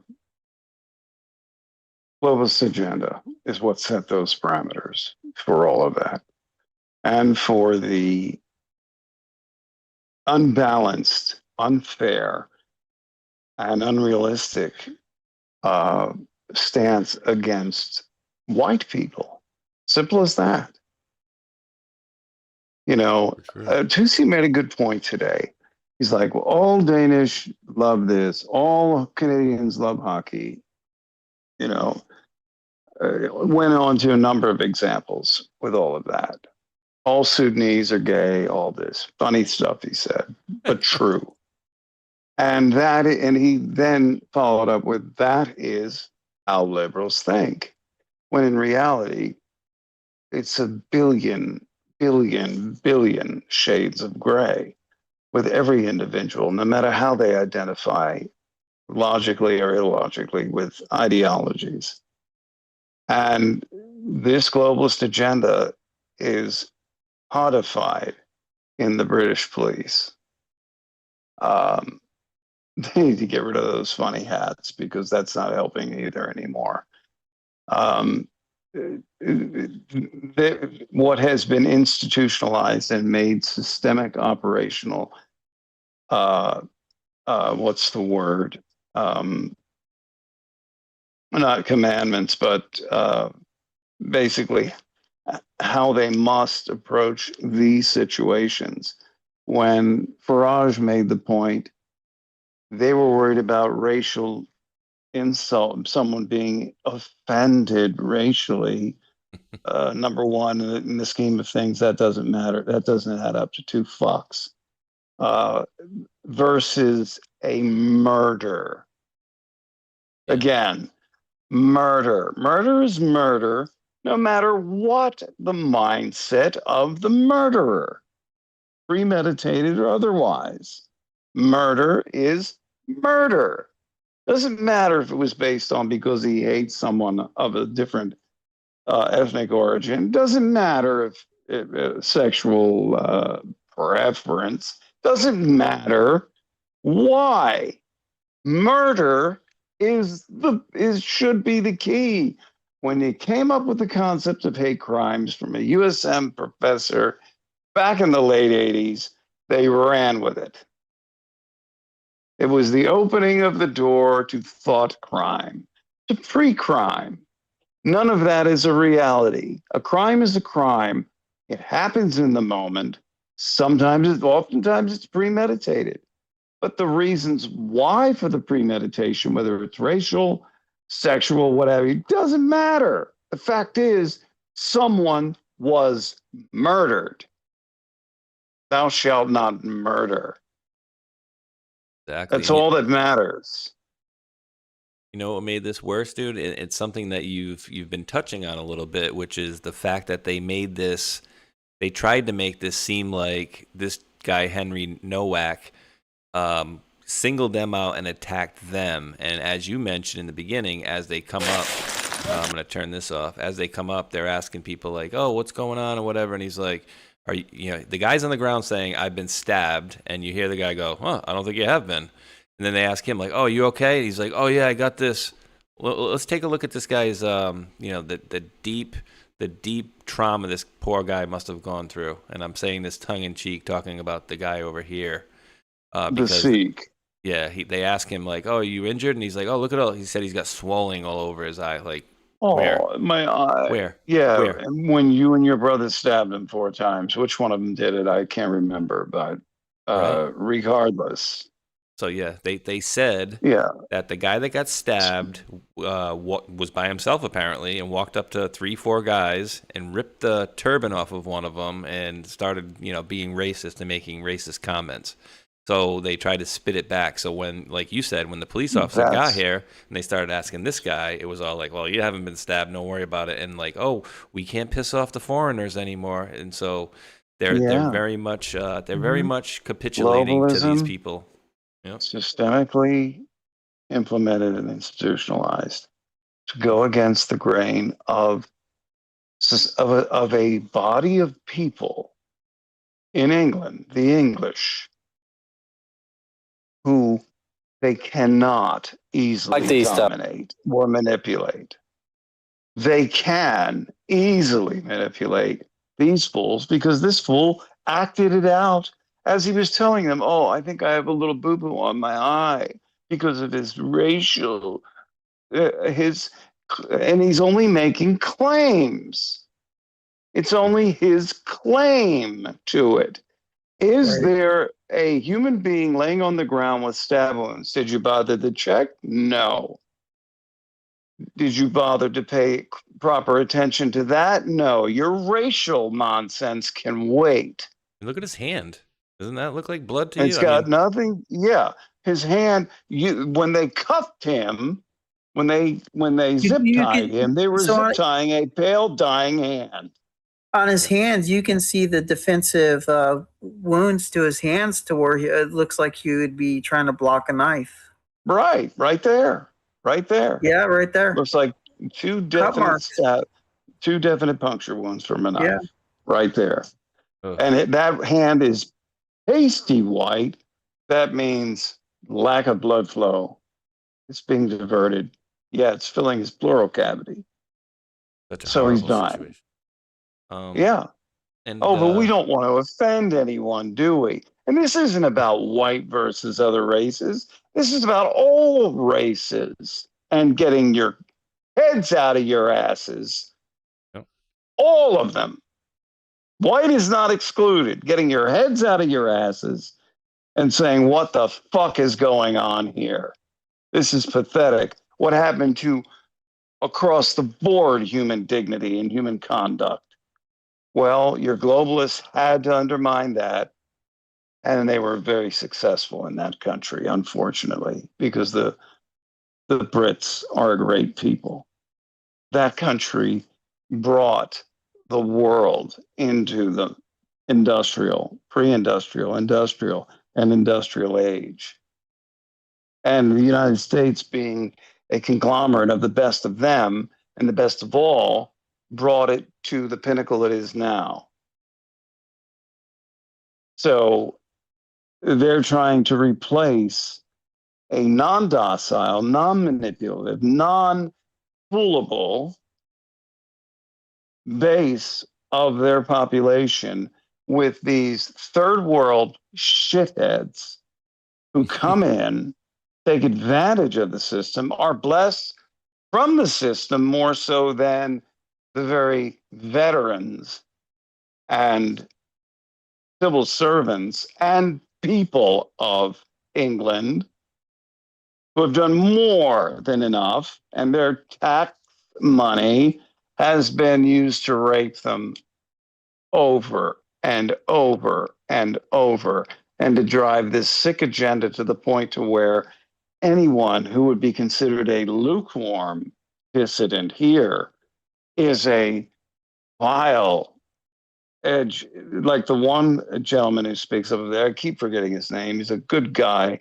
He really is passionate. And he spent time in prison over just doing the right thing. So where's King Charles? Where's your nuts in that mason jar? What freezer did they put them in? When you're not putting a halt to Parliament over this shit, and you have to have people like Rupert Lowe, and they will correct your country. And I guarantee you the U.S., probably covertly and otherwise in the right circles, will be assisting in that. And you deserve it because you've fucked over our country enough through MI6. The bad ones, not the good ones, of course. There's always the good ones, and they're the majority. So turnabout's fair play. And where's the king on shutting down Parliament and saying, okay, enough is enough. Elections in 3 months or 6 months, whatever they would do. But until then, all legislative process is suspended. He can do that.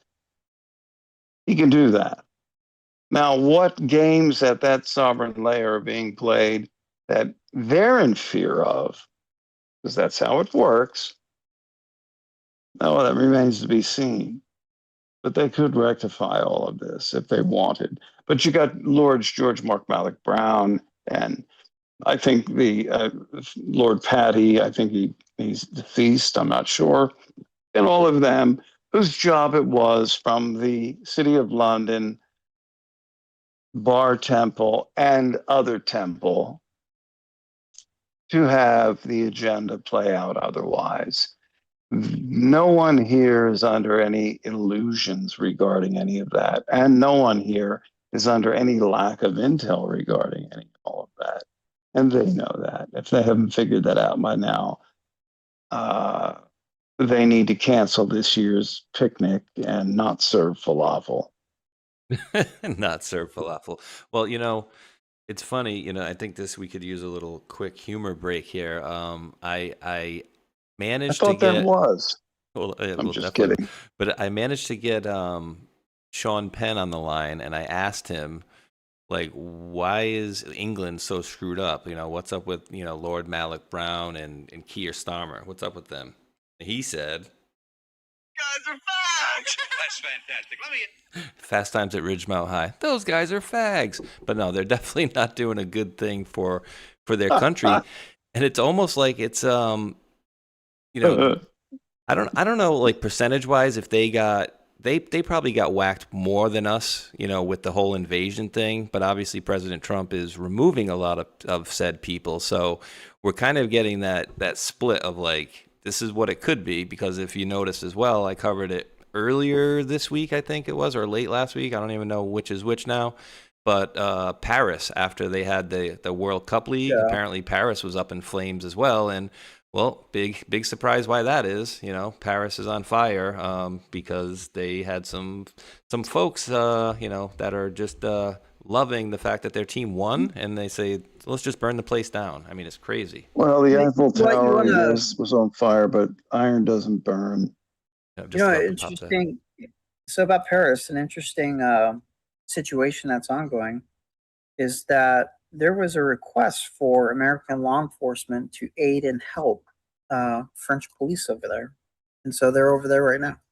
Who was that again? In Zurich. Ooh, sorry, Mike. I didn't catch that. Who did you say was helping? Yeah, that's important, Mike. American law enforcement. Oh, really? And in Zurich, you have the largest contingent of FBI in Europe, largest contingent of Secret Service, and a lot of this is due to President Trump's first term. Well, not just federal law enforcement. It's also LAPD. Excellent. NYPD. Practical uniformed officers down there in the sticks helping them out. Hell yeah. Amen.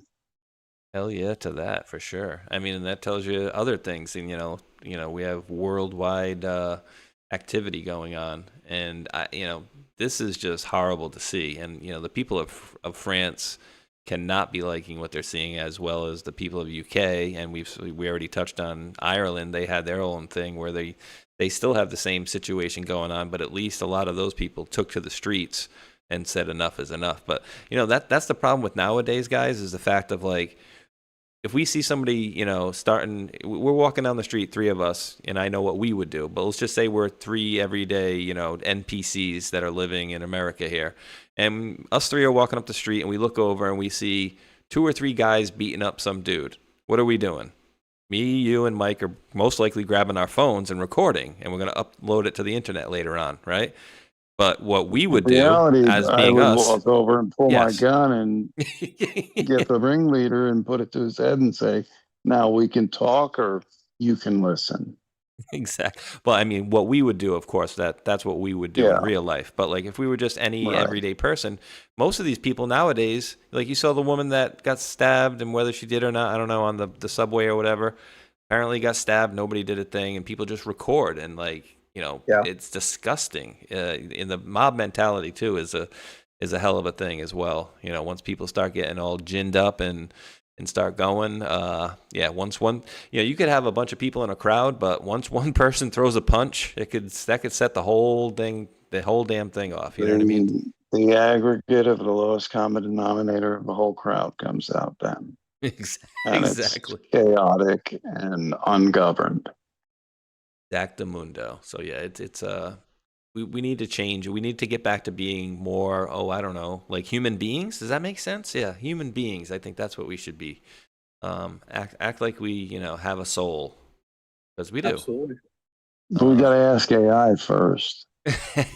Oh, and really quickly, I pulled this one up earlier. I don't know if you guys saw this. It was one of you guys were talking as I did, and it was the debt clock anyway, so whatever. But it showed in one of the corners like 23 trillion in asset forfeitures, right? And so what you remind me of is my buddy, the Debriefing. He now goes by, or used to go by the guy on the couch on Twitter. Now he goes by the Debriefing 17.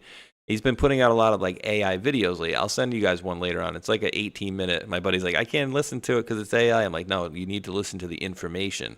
And so he took information. Yes, he uses AI, but he also understands, like we do, that AI gives you the wrong answer more than it gives you the right answer. So he had to go back and, spot verify every piece of information that he's gotten in there. And so I said all that to say, essentially, his video in there said he can actually track over $20 trillion of asset forfeitures since 2016, I want to say, or 2017. Because remember, I discussed it with Mac yesterday on Hold the Line. Remember that executive order President Trump wrote was 13818. Basically, essentially means that they can take the assets of anybody who is involved with serious human rights abuse. And so I've been saying for years, like, could you imagine if they got all the bad guys and got all of their money, right? Like, you want to talk about paying off the national debt 100 million times over. That's what you do. What is this? I'm trying to pull this up on the screen here. So this is the executive order that I'm talking about here. And with it, oh, please, would you get out of there? With it had an annex. And in the annex, I think it was like 4 or 5 pages, like front and back of names. But it basically says, I therefore determine that serious human rights abuse and corruption around the world constitute an unusual and extraordinary threat to national security, foreign policy, and economy of the United States. I hereby declare a national emergency, which, by the way, we're always in a national emergency, in case anybody's ever wondering. We're always in a national emergency. So, therefore, I hereby determine and order all properties and interests in property that are in the United States that hereafter come within the United States or are here or that are or hereafter come within the possession or control of any United States person of the following persons are blocked and may not be transferred, paid, extorted, exported, withdrawn, or otherwise dealt in. So it says like the persons in the annex of this order, and then any foreign person deemed by the Secretary of the Treasury in consultation with the Secretary of State and Attorney General to be responsible for or complicit in or have directly or indirectly engaged in serious human rights abuses, government officials, blah, blah, blah, blah, corruption. So this whole thing, in my opinion, laid the groundwork for massive asset forfeitures. And I don't know, I don't think I remember anybody in this list. Upon an executive order he wrote in the first term. Yeah, that's basically anybody involved in specific criminal activities as far as drugs, weapons. You want to hear the best part about this executive order, dude? Yes, sir. I read that a long time ago, even the annex. I read the several hundred pages. Everyone should. Absolutely. So he wrote this in December 20th of 2017, and as you are aware, these executive orders go for about a year, and then, well, in December of 2018, he reauthorized it, and then 19, he reauthorized it, and 20, he reauthorized it, and geez, when it came, it was to never Biden's deauthorized. Well, when it came to Biden's administration, guess what he did? Yeah, he reauthorized it 4 years in a row. Or whoever reauthorized it. So wait, why would he do that again? Wink, wink, nudge, nudge. People like catching up, picking up what we're putting down here. Like, let's get with the program, ladies and gentlemen. Right? Little gravy on the biscuits here. Like, why would you do that? Why would Biden or any of these people do that? So it literally makes less than 0 cents. Because the two rubber mask guys. Oh, Mike. Sorry. If you gave Biden an ice cream, he'd be more than happy to sign it.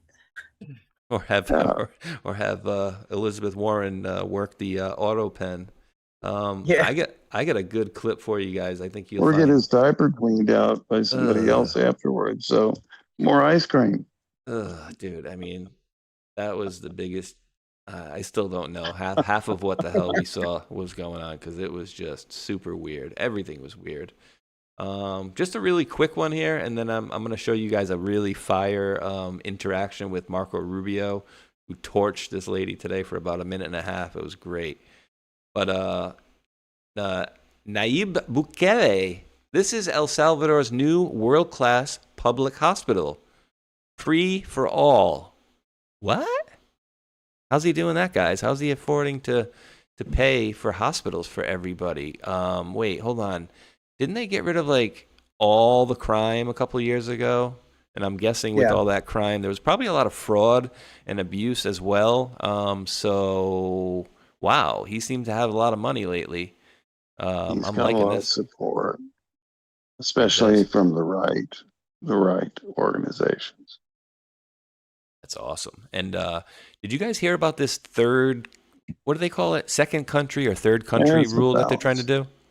In the, like Marco Rubio, whatever, with the Secretary of State. So when they're removed, like say if one of you guys are from, all right, you're from Costa Rica, right? And you're here illegally or whatever. You need to go back. Well, we're going to send you to like Angola, right? So what they've gotten agreements with certain countries out there that essentially they'll come to say like a Mexican person and say, okay, we're about to evict you or we're going to deport you, but you're going to Sierra Leone or someplace like that. You're not going to your home country. We're sending you to some other country. And then they're like, oh shit, really? Send me back to Mexico then. So yeah, I'm loving what they're doing. They're basically forcing them to take the best of two options, which is we win in both. So I like that one. They don't want to be picking diamonds in the mud with their feet. No, absolutely not. Where's my little Marco link? Oh wait, here it is. I can see it. Who was this? It was Daughtry. Hold on. I swear I got it. I do. I swear it. Just gotta find Mr. Daughtry's links. Here we go. Trump, keep it up. Where did the other one go? Oh, okay. I was gonna start with this, and then I changed it to the other start. You're gonna sit back and enjoy yourselves, guys, for the next 2 minutes and 20 seconds. This is great. We're at a party with President Trump in Miami. Instead of accompanying Vice President Vance to Pakistan, we were at a party with President Trump in Miami. Instead of accompanying Vice President Vance to Pakistan for negotiations. What party was I at? I was at a party? It's publicly reported, and there's photos there. But In what fact, party? Steve No, Witkoff but you're going to and say that. I'm going to Jared answer it. I'm going to answer But that let me question because finish that's an my absurd statement. I was not at a As party. I finish my paragraph, All right. he can answer. People are going to In fact, slander me. I'm going to answer Steve it. Witkoff and Jared Kushner, both of whom were never confirmed by this body to be America's diplomats, accompanied the vice president in the negotiations. Even Iran's foreign minister was not there, yet was there, and you were not. I just feel that's embarrassing for us, and it's embarrassing for you. So, Mr. Secretary, Congress represents the American people. We have the power to confirm who represents America abroad. We confirmed you to be our Secretary of State. We confirmed you to be in the negotiations that are happening. And it's just unthinkable to me that you are not, you are. He pretty much gets to that point in a minute. It's great when he gets eat a bag of dicks. Yeah, eat a whole big bag of them, lady. Yeah, I mean, Congress has the ability to confirm. Sorry to be crude, but we confirmed you. Right, like, oh God, believe me, if, I do my best, Ghost, to not be the trucker swearer that I am in real life on here. I'm sorry. No, you're fine. You can let her rip, but I just try to be, and because if I get going, then I won't stop. You're missing high stakes negotiations, or that you're not involved. It's sad. Senator Rosen, your time's up. Okay. So let me Senator Secretary Rubio, you're 100% inaccurate and 100% wrong. Here's why. Number one, the Vice President of the United States was there, and he wasn't confirmed by us, and he was elected by the American people. Okay, he is the second in line to the presidency of the United States. He was present. Mr. Witkoff is the president's envoy for negotiation for peace deals. Mr. Kushner is a private citizen that serves as an advisor on these functions. They were the team that we sent to Pakistan. I was not at a party. Where I was is next to the president. Because in the midst of those negotiations, I was in communications with them. And in fact, I think there is media reporting from that evening on how on multiple occasions I went into a back room, I came back out and spoke to the president and was constantly updating him. On that evening, I spoke to Mr. Kushner and our negotiating team and Mr. Witkoff on at least 6 occasions, including twice on a secure line from the phone they had access to over there. So you don't know what you're talking about. You're just Senator making Rosen, stuff up. he has the floor. I know your staff wrote up this cute statement for your TikTok video, but it's not true and it's not real. That's not what happened. Okay, I'm the National Security Advisor and Secretary of State. I was co-located with the president in the midst of a high-stakes negotiation so that I could immediately inform him about events occurring halfway around the world. I was where I needed to be at that moment because we had a very capable team on the ground in Pakistan, led by the Vice President of the United States. Thank you. Dude, you wanted to make your little TikTok video. We know your staffer made it. Guys, is it true? You were at a party with President Trump. I know you guys have maybe rubbed shoulders, maybe, walked down the halls perhaps with some of these folks. Is it true that most of these congressmen and senators don't know their ass from their elbows? And because we've seen it in a lot of these things where, say, if this is the staffer, he'll come over and be like, oh, no, you da-da-da-da, and then she'll be like, oh, a point of order or whatever. So they're like, the staffers are almost leading them on because they seem like they're friggin' next to morons. Yeah, that's pretty true. They are. Yeah. Yeah. I second that, Mike. It's just, and it's ridiculous. She's a provincial dipshit. I don't care if she's from New York or LA or any other metropolitan area. She's a provincial dipshit trying to push a ridiculous, pathetic agenda. If you want to look at something interesting. If you want to look at something interesting, and back during the withdrawal of Afghanistan, with all the congressmen, congressional leaders making all the maneuvers and moves for the withdrawal of Afghanistan, the real people that were calling and making the deals and boots on the ground, people calling shots, getting the information, getting the intel, working with generals, 1 stars, 2 stars, 3 stars, directors for different intelligence agencies, were congressional staffers and staff officers. They weren't the congressional representatives. That's a fact. Wow. And now the world knows. I love it. Bingo. This just popped into my head because I know. Oh God, I don't even know if I'll be able to find it so quick. Let me do this. I'll try to search for something else while we handle another story, because this is interesting too. And there was a lot of really weird stuff that happened in that Afghanistan pullout too. Let me see. Oh, this is a nice change, guys, to see. Look at this, guys. Enjoy about a half a minute. This is a minute video, but we'll play a half of it. Enjoy about a half a minute of, what is this? The safest town in Europe?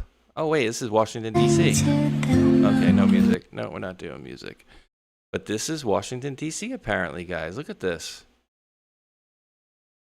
There's, like, nobody getting hijacked. No, there's no drug deals that I can see. Oh, wait, that guy just stashed something over there.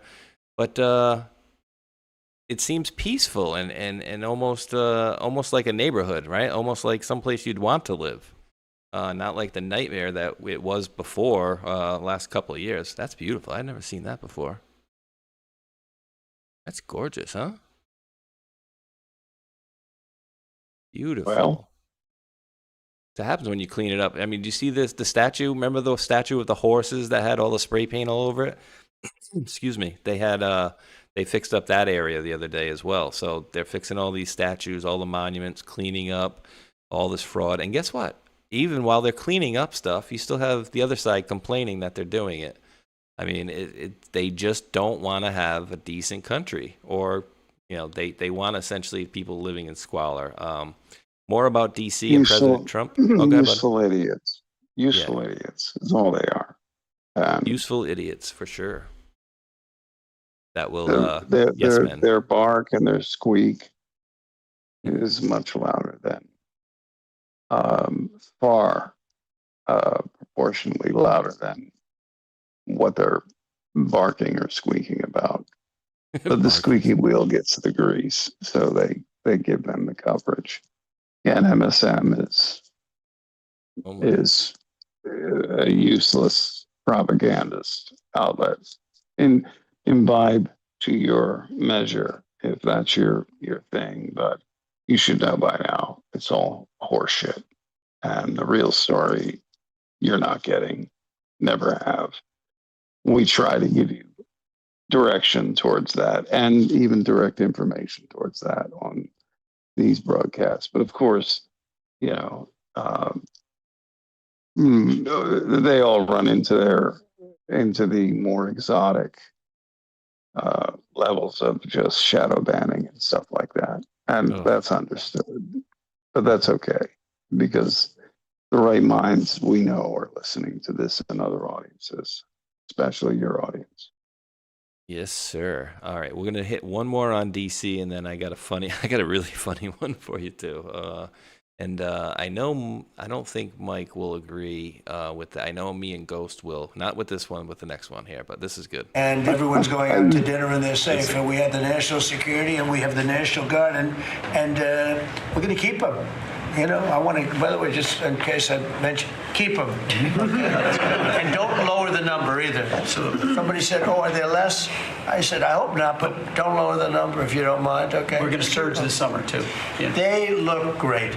You know what? They give people, we took out 5,000 criminals, hardcore criminals. By the way, 90% of the crime is calculated. They count 2% of the people do 90% of the crime. That's a great number.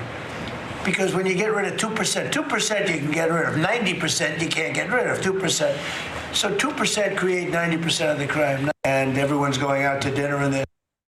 Now it's a safe place. Everybody's going out for dinner. So Republicans and Democrats are absolutely going to see that. And they said, Pete Hegseth said, we're going to surge this summer too. So they're going to keep the amount of National Guard that they have in D.C., which, I mean, it's the Capitol, right? I feel like you should have more security in the Capitol anyway. You know what I mean? Just in case somebody tried to do something stupid, have extra National Guard there just in case, Should be a matter of course, where you shouldn't need National Guard, but of course you've got a DEI police force there. I sent you two things to your phone that are excellent comic relief.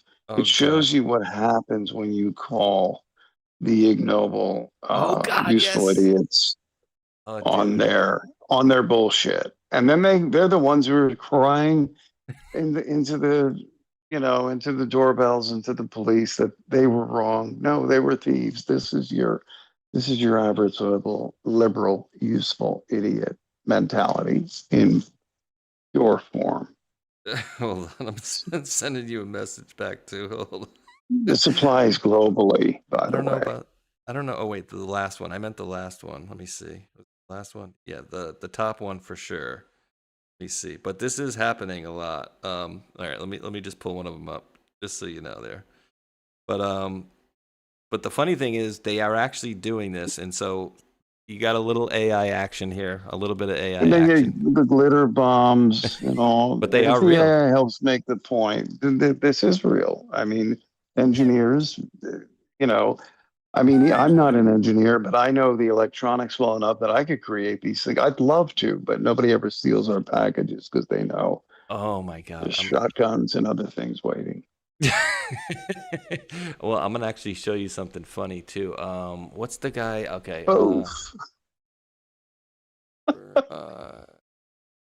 This is your liberal mentality in action.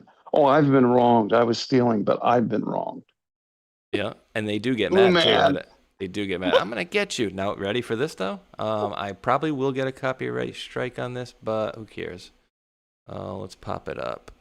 Or I'll just remove it later on. But here we go. So I did a search. So this guy is the guy that used to work for NASA, Mark Rober. And I think he's got like, I don't even know, like 20, 30 million followers or something like that on 78 million. Wow. Sorry, I'll subscribe. Why not? 78.2 million. I love these. Yeah, so he did this thing where he actually set these things off. And they said, all right, we're getting a lot of packages removed from these places. The glitter bombs are awesome. But you know what else he did? He did another one with a stink to it. I think this one has stink in it as well. Like and remember, he's a scientist. Hydrogen sulfide. Yeah, he's a scientist. So they went and they made like the stinkiest stuff that they could do. And then basically, they basically did that. And then so they made the glitter bomb and then essentially all this stuff here. So let me see if we can get any payoffs here. Ones who support people like of this mentality create things like the Nick Shirley Act, and because they don't want to get caught.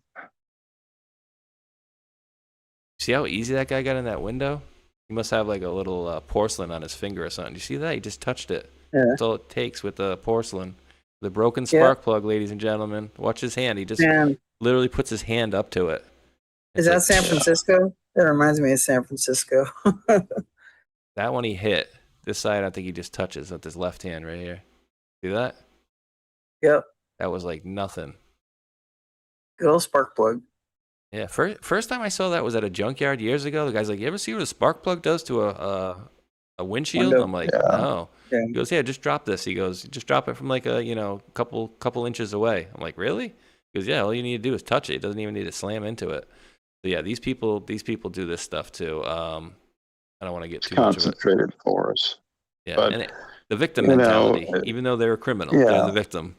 If things got bad enough, mine would be a rather potent explosive with ball bearings that would shred their fucking bodies to nothing. But that's just a humble joke and opinion, of course. I know, right?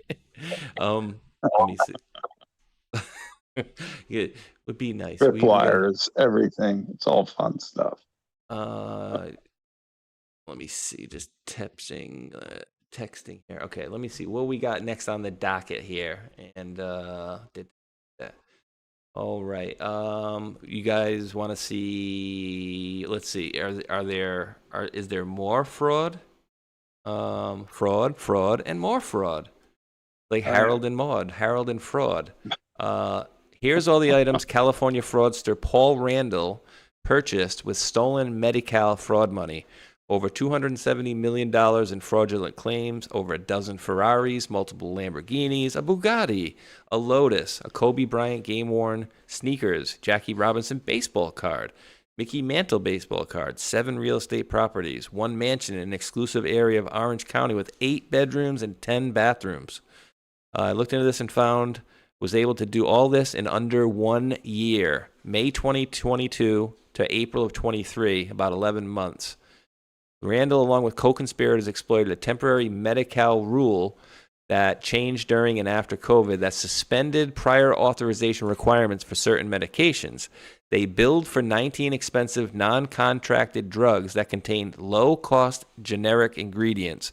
Many claims were for drugs that were not medically necessary and often not even provided to the patients. Then they laundered proceeds, including kickbacks to Anderson to conceal the fraud.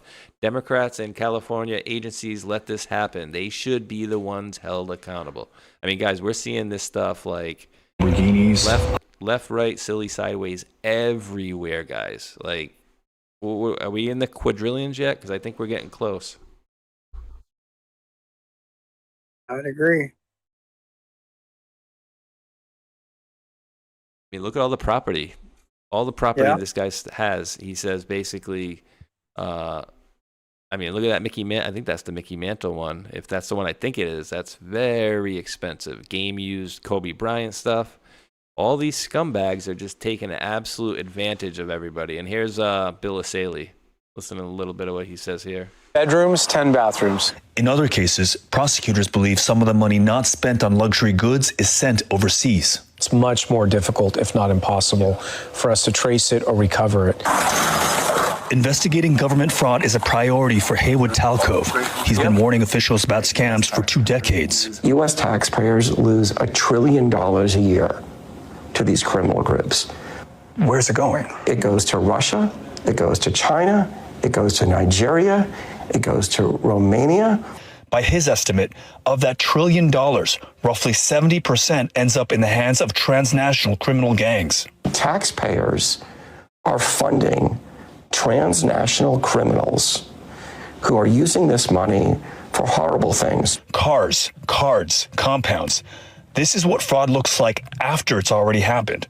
Asaley and Talcove agree. That is why it is so important that the money never goes out in the first place. Now, it's worth noting the stolen taxpayer money is meant to help people in need through various government programs. Now, Randall faces up to 30 years in prison when he's sentenced in August. What do you think, guys? More fraud? More on the menu? I mean, we're getting more fraud daily, and it's everywhere. COVID, hospitals, this, that, and the other. Crazy. Yeah, I could give you a list of 24 different hospice companies you can go look into right now. Ooh. Now, do they still have a bounty for that stuff? Are there still money that can be paid back to people? Like if we find fraud? I wonder if that goes to that fraud task force. Wonder. Because if they're hiding ill-gotten FRNs, Federal Reserve notes, into Mickey Mantle cards, things like that, it all comes under the assets of fraud. So, the idea of where they hide it offshore, that's a hedge for them failing. Yes, you can trace those transactions. It's far easier than most would think. Right. And you can also find stateside structures. Just go into SEC filings, and you have to know what to look for and do the math, and then look at the jurisdiction codes of the transactions. If you see things like Edge Act, you're dealing with something very exotic and sanctioned at a very, very high level. So all of that is traceable.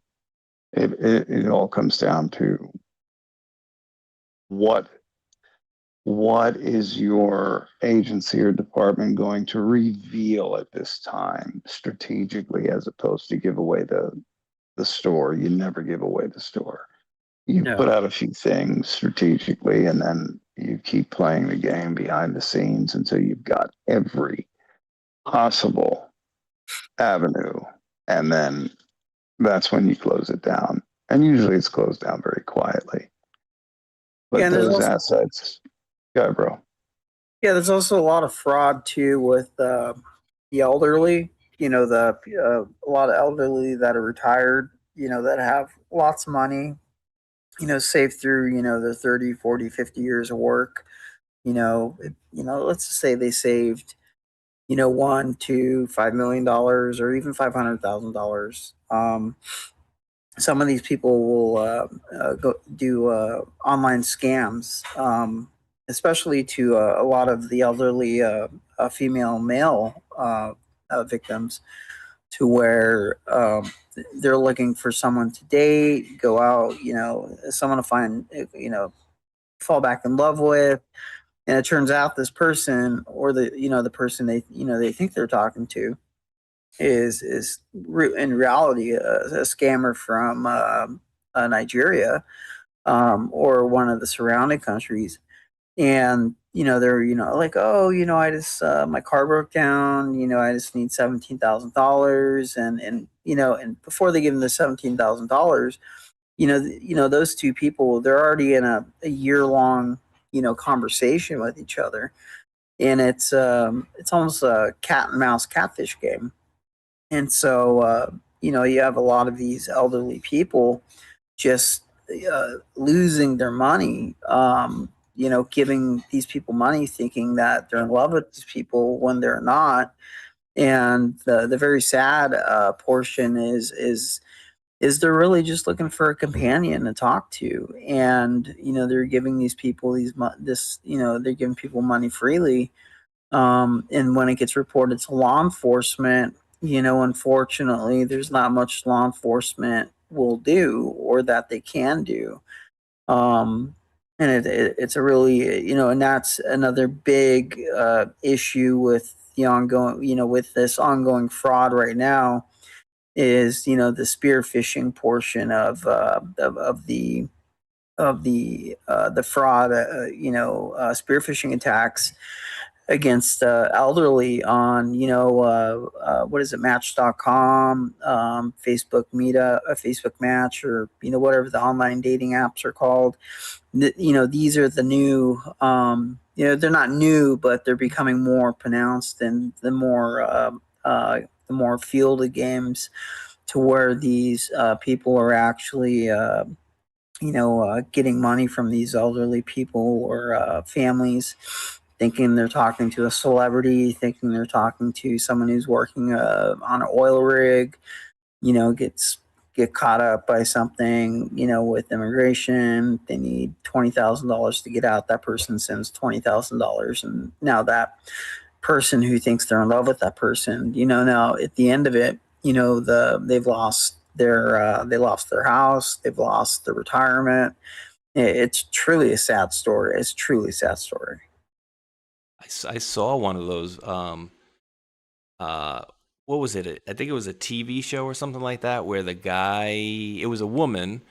I think she was from the UK, and she thought she was in love with some soldier from the UK. And in the end of the story, they actually had like the person she thought she was in love with and corresponding with, like, actually met her and was like, "I'm so sorry this happened to you. This guy took my image essentially and pretended he was me." And she was sending this guy, tens of thousands of dollars, and ended up being some scumbag from like the middle of nowhere, right? And so, Right. yeah, it's horrible to see some of this stuff. This happens all the time, unfortunately. You mentioned DNA, I think, or something. You guys, that's horse crap. Is that just an excuse? That guy said something to get some. Look at the guy. All right, you've got that brought up. Look at the guy on the right. He looks awfully thin and stressed, doesn't he? Maybe he's not who the fuck he pretends to be. I don't even know who this guy is. Who is it? Who is this guy supposed to be? Lou Elizondo. Oh, is that Lou? Okay. So I said, you didn't recognize him because he isn't chubby and laughing because things aren't so rosy for him these days, and he better be real mindful of that. It's just my humble opinion, of course.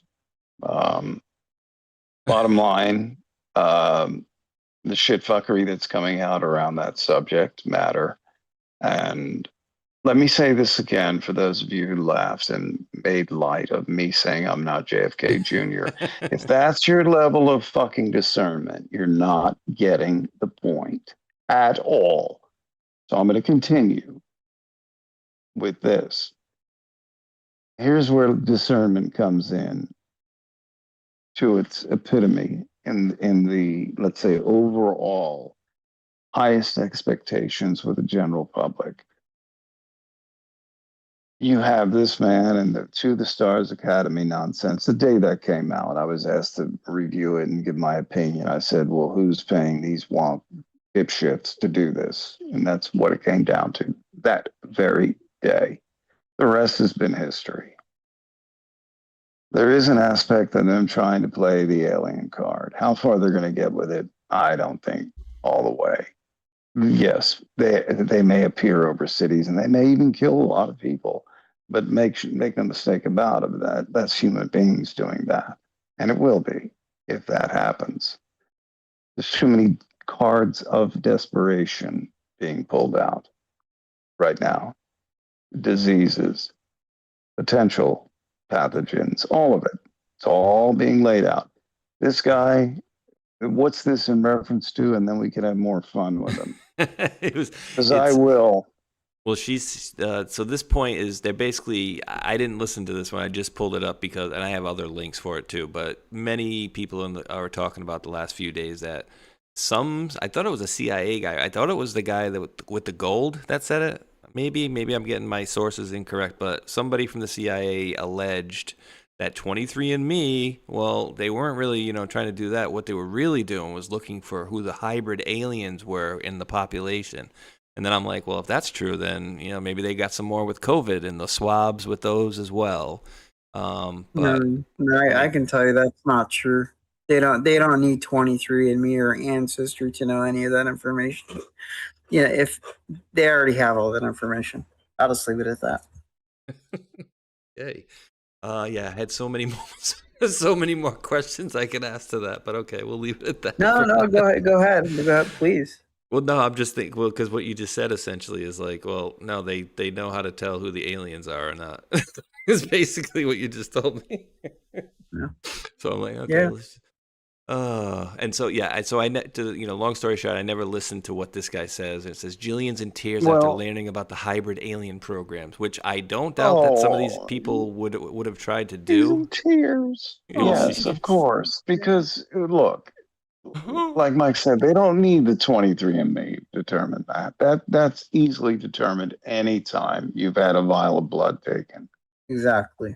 And what they're trying to gin up is a complete narrative, fake from the beginning. They want a new book. RH negative. They want a new book. They want a new book. Yeah, a new book. They want a new book. They want a new bullshit boo-boo. I mean, be scared tactic nonsense. This is all it is. And the fact that Luis is being it shows in his face. Either that or he's stabbing himself with that diabetes medicine to make him thin. Either way, he's not going in the right direction. But this guy's a fucking whore. He's a fucking whore. All right. And he doesn't rate on the level of a Nick Pope, God rest his soul. Nick did what he could, how he could, within certain restrictions that I respect him for respecting, because he gave his word and his honor and his oath on it. But this guy, this guy is a fucking carnival huckster, and he wants to come out with his next book, 23andMe, It Wasn't Just You. That'll be some corny ass fucking title that they'll run with. And some dipshits in agency that are on the wrong side of the equation will go with it. Not just agency, others. And I'm not downing agency. I don't down the agency. All right? Because there's a lot of great people in a shitty system. Robert Steele left that. Many others left that. I'm saying that. And I know my brother agrees with that. I don't want to speak for you ever. But yeah. So you see someone like Nick Pope, who was actually trying to do the best he could with what he had to operate within. And then you see a Luis who's, he can't wait for the residuals on his next fucking book. Or whatever the fuck he's doing. I didn't even know that Nick. Yeah, Nick recently died. I think in February, March, he was diagnosed, and 3 months later or less, he was gone. And, cancer. Yeah. Yeah. And in that same time frame, or just before, Von Daniken passed. And then we saw the sad situation with with David Wilcock and many others. And let me, you know what, Mike, I'm gonna go out on a limb here, but certain things that I tried to do may have forestalled one, maybe two deaths. Not I, we, many we's. But mine was a certain function in that. And I feel like I've failed this moment. And I don't expect to fail more than 5 more days. Anybody looking in wanting to stop that, make yourself known, because you were seen today when I had to do something routine. And that's how serious our lives and many others are more serious at this point with what they're dealing with on a daily basis. And I know Mike deals with it. I dealt with it today. Had fun with it, actually. And I'll tell you about that later, brother. But it all ties in, meaning the deception and the nonsense and the harassment and the horse shit. So for those who think I'm JFK Jr., I don't have time for that crap. If he's alive, God bless him all the way. But there are those of us who have our ass on the line. I could catch a goddamn bullet at any time. I don't know at this point. Don't care. But I don't like that kind of crap being floated about me. Because that tells me you don't know what the fuck you're listening to, and you don't know what the fuck is being told to you by Mike and Spaceshot and others that come on. Armando, you're not paying attention. And we're not doing this for fun. This is a risk, be it small, a risk in our lives doing this. And we do it for nothing. We do it because we care and because it's important to a lot of people, very quietly, many layers, many directions. They do care that this kind of conversation is had. And that's the long and short of it. So please, I'm not angry. I'm just frustrated with the idea that discernment stops off at something like that where someone would bubble in their panties about it or whatever their fixation is on it. You know, it's bad too, dude. So let's get into this because this is important. Absolutely. Well, and too, just so people will understand, Ghost was having a little side conversation there as well. So that wasn't just for you guys as well, just so you guys know what that was. Yeah, definitely. I know double and triple and quadruple speak for the good and the right reasons. I don't, and I choose not to use it for manipulation. I'm not that guy. I do care about my eternal existence, and this isn't it on this earth. So going into a dreamland. I feel like that when we die, we're gonna go kind of like into almost like I feel like afterlife is like or is our true source is basically what we feel like when we go into dreamland, essentially. But your true source is not here. This is your eternal being, as David Icke and others have said, but they don't go far enough. And in the future, we will go far enough with this stuff. You are an eternal being having a human experience. And it's all very important, and it all means more than most can imagine. And it goes way beyond the Bible. 100%. God bless the Bible, the wisdom, the knowledge within, and the apocryphals. But it goes way beyond all of that. And we care enough to put our hides on the line to say a few things here and there. I try to make it funny. I try to make it engaging. I try to make it New Jersey smartass because, and no mistake, that's where I'm from. I've said it a million times.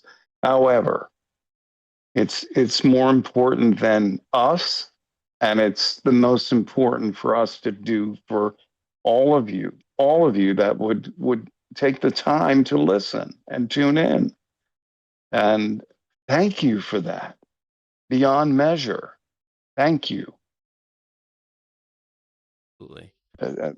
As far as I can go right now.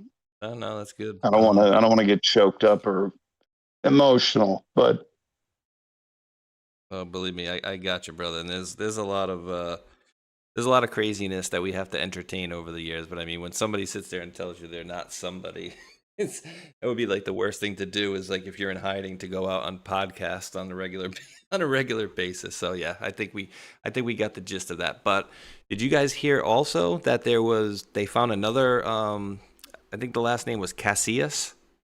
Yeah. One of the missing scientists. Where she was found dead. So. Yeah. Obviously not a good situation. So it's like clearly somebody's either cleaning something up and it's fucking dirty. Yeah, it's really dirty. And this is what I hope translates through these broadcasts that we do. That look, it's not that we know of it. It's too close to home in many ways, in every way you can think of it. It's too close to home, and that nonsense needs to stop. No one's listening as to where certain ones of us are pointing the finger, and they need to fucking listen. Absolutely. So this one right here, she was found, I guess it's a year afterwards. And so first missing scientist, nuclear lab employee, is found dead a year after vanishing. And something else I was looking, I think actually I can't go back on this one. If I go back you know when she disappeared?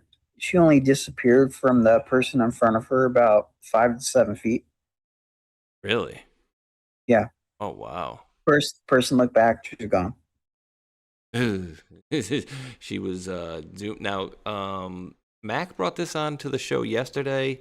I didn't really know much about the players involved inside of said article or graphic. That actually, is this the same girl? This may be the same woman that you sent me a video of earlier about. Maybe the same girl. Isn't it the Leah Files? Is that the same chick? Former 20-year intel. So I think this is the one that you had sent the video in the beginning that we were talking about. Or was he? Oh God, where did it go here? Yeah, so this. So again, I don't know much about the players, but I will read a little bit of this for you guys, and I'll read some of the names down here for you. It says, 12 nuclear scientists are mysteriously found dead and or missing. Then, a few days ago, the DOE announces it's working deals to sell 20 tons of weapons-grade plutonium from Cold War nukes to 5 private companies. Nothing to see here, folks. I followed the money on the 5 companies, then mapped the connections to the missing dead nuclear scientists, the companies, their leadership, and this deal. And so she's got a real stiffy, apparently, for Pam Bondi. She says, oh, and Pam Jo Bondi, deep dive is on my Substack, link in the bio, and it's wild. So she's saying that Pam Bondi is like a fixer or something. So again, I don't really know. This is not really my forte. I'd say a placeholder to position certain things and then stand by and keep the position strong. And to Agroterra out there, thank you very much for what you said. But I think, so there's one organization that she's leaving out, and that's Homeland Security. Ooh. Let me see. Yeah, because we got, Okio Inc., Standard Nuclear Shine Technologies, Fleabay Energy, Exodus Energy, and then we get the Department of Energy and the PCAST and DOE Surplus Plutonium Program, but no Homeland Security. Yep. Why the hell do they have 20 tons? Who? They're saying Iran has 20 tons? They're saying we do, I guess. That we're 20 tons of what, missing? No, confiscated. Yeah, and it's like it's surplus apparently. Sorry. Okay, she said that. Okay. That's weird. I'd be dubious of. I'd be somewhat dubious of this reporting, but then again, you don't know. Go down to the names. sir. You got Sam Altman, or you got other names down here. These are all the missing scientists down the bottom. Then she writes architect Sam Altman, PCAST and Fusion, Bob Mumgard, CEO of Commonwealth Fusion, DOE Secretary Chris Wright, and then the fixer, Pam Bondi. The fixer. Oh, no. So I'm trying to... Met him at DARPA. And we're going to find out in the future a whole lot. I know this sounds simple, but it's not. A whole lot we're not as advertised. Well, she left out Amy Eskridge, which is kind of interesting. Yeah. Because Amy and her father were actually the people that, or not the people, Amy and her father actually put the wheels and pins into the tires that made things actually go. I won't go into any more than that. No, I'm not allowed to, but Amy, even if you were, Amy is owed justice, and so is her family. I found a couple more little links here as you guys were chatting it up there, or talking rather. How old is this link? I think this is a couple weeks maybe. Oh wait, in this file, where was this? Hold on, this was just to give you, okay, June 1st, 2026. So yesterday, apparently this article came out yesterday, and actually I'll pop up all of them right here. Bing, here's the other one, and here's the other one. Ding. So per her chart, Shine selected for advanced negotiations for U.S. Department of Energy surplus plutonium utilization program. The next one was DOE picks 5 companies to negotiate access to Cold War plutonium as reactor fuel. And then we were going to bury 20 tons of nuclear fuel. Finally, we have a way to use it instead. So, question. Well, where is the plutonium site located? Does it say? Russia's been. There's only about 5 places in the U.S. A question, Spaceshot, and then all of this, did you see the name of TD Bank mentioned anywhere? TD Bank? I do not. So far. Okay. Just out of curiosity. Get your shovels out there when they say stuff like that, guys. TD Bank. Savannah River. I'm just trying to see if there's any area where it's mentioning what area it's from. So it's basically making it sound like they were going to have to bury the stuff. Now they can sell it. Okay, so do this. If there's if Altman has opened up a new facility in the middle of nowhere, Arizona, or New Mexico, then you may have something on your hands. Sam Altman.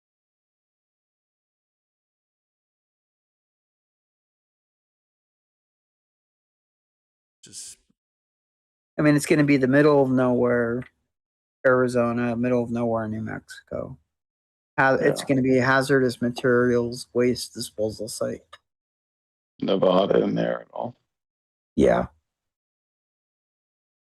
You say Arizona, New Mexico? Yeah, I do Arizona, New Mexico, and Nevada. Yeah. Let's give you those 3. The other 2 we'll leave off the list. Do a find. Have to do another recheck on it. Let's see. Confirmed. Announced by OpenAI Partners, New Mexico. Yes. The Stargate AI data center site is planned in Donna Ana County, New Mexico. Arizona, no confirmed site. Nevada, no confirmed site. One of the 5 new U.S. AI data centers announced for 2025 intended for large-scale GPU training capacity alongside Texas and Midwest states. So looks like okay. So now I need you to Google something for me called new. It's I'll spell it for you. NUCOR, and it's a Nucor reactor. Okay. Reactor. Yeah. Or reactor. Nucor does not own or operate its own nuclear reactor, but the steelmaker has invested in advanced nuclear energy development, exploring the deployment of small modular reactors, SMRs, to power its energy-intensive scrap-based electric arc furnaces, steel mills. So this is what I've been hearing too. That these are the same units that are being used and shipped for data centers. And the worry about the water, you were told watch the water. The water is simply this to farmers within an exclusion zone or right around an exclusion zone. A normal data center will take between 300 and 400 acres to establish with expansion capabilities within that. 640 acres is a square mile. Take let's say for argument's sake, 350 acres spherical, make that sphere, give that its proper numerical value in acreage, then extend 1 mile from that perimeter. Farms and water supplies in that 1 mile perimeter are there for use for that site. Now, what happens to that water? In reality, that water is brought up from deep aquifers or mid-level aquifers, let's say 300 to 500 feet, or 7 to 2,000 feet, 700, 2,000 feet down. They'll bring that up, they'll cool, and they also have pools that then recool that water. And the only thing that's done to that water is it's filtered for chilling purposes. The same way you have air chillers on a aircraft carrier or LHD, LHA, et cetera, type configuration. Very large ships, 1,000 feet long, very large hulls, many compartments. You use seawater chilling to cool the air. You don't use air conditioning units. It takes just too much electricity. It's not necessary on a ship. Same thing with these centers. The water is then cooled back to reasonable within a range and pumped back into the ground, where it will then retain the ambient temperature of its depth. But watch the water simply means that there are private companies involved who are trying to, again, pirate water supplies. So if you're in a surrounding region to that outer radius and you're a farmer, you want allodial status, groundwater, surface, air, mineral in the ground rights. Makes it far more difficult. However, the necessity to build these data centers all goes into an end result. One end result that then from there, you'll see people who will be elected to Congress, as long as we clean up the voting situation, which it is being done, who will then have the skill sets, the education or the experience or the intelligence to understand what these data centers meant in the overall process, is to get to that point of the advanced parallel quantum processing AI, so that it doesn't come back on humanity. In the meantime, it is going to take blue, white collar, and above jobs. It can replace CEOs of Fortune 500s if you want to play it that way. However, that's not the end game. The end game is to get to that point to where you have a dispersed megalithic system that can feed into central nodes that do use parallel quantum processing. In that goal, you have reached the pinnacle of singularity that humanity can gain with these machines of mimicry. Mimicry. You can, Peter Tile, if your name is pronounced as it is written in German. Tile. Yes, your entire mind, if you want, can be downloaded to a computer, but your essence cannot. The ghost will never enter the machine. It will always be a higher apparatus layer of mimicry. Understanding that, you Silicon Valley chaps have been played for the egomaniacal, self-assured fools that you have been, and you played your part well.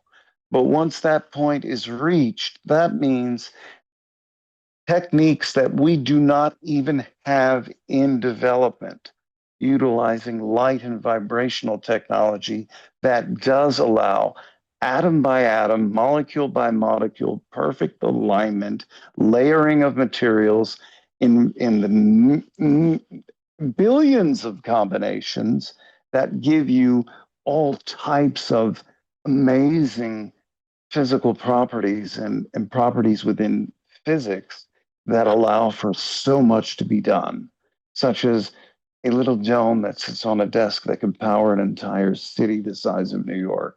The more load you put on it, the cooler it becomes, not the opposite. Now, I want to add this. So with a lot of people have, a lot of people are talking about, and I want to add this in so it makes sense, is that a lot of people are talking about the electrical grid, right? Okay, so with the electrical grid and these data centers. Now, a couple of years ago, and up until just recently last year, there's been an awarded contract with a power company like SoCal Edison, PG&E. I think it's the Tennessee Valley Power Authority. Companies like that, right? Yes. There is a front, but they're also using it as a means to make money off of citizens in the United States.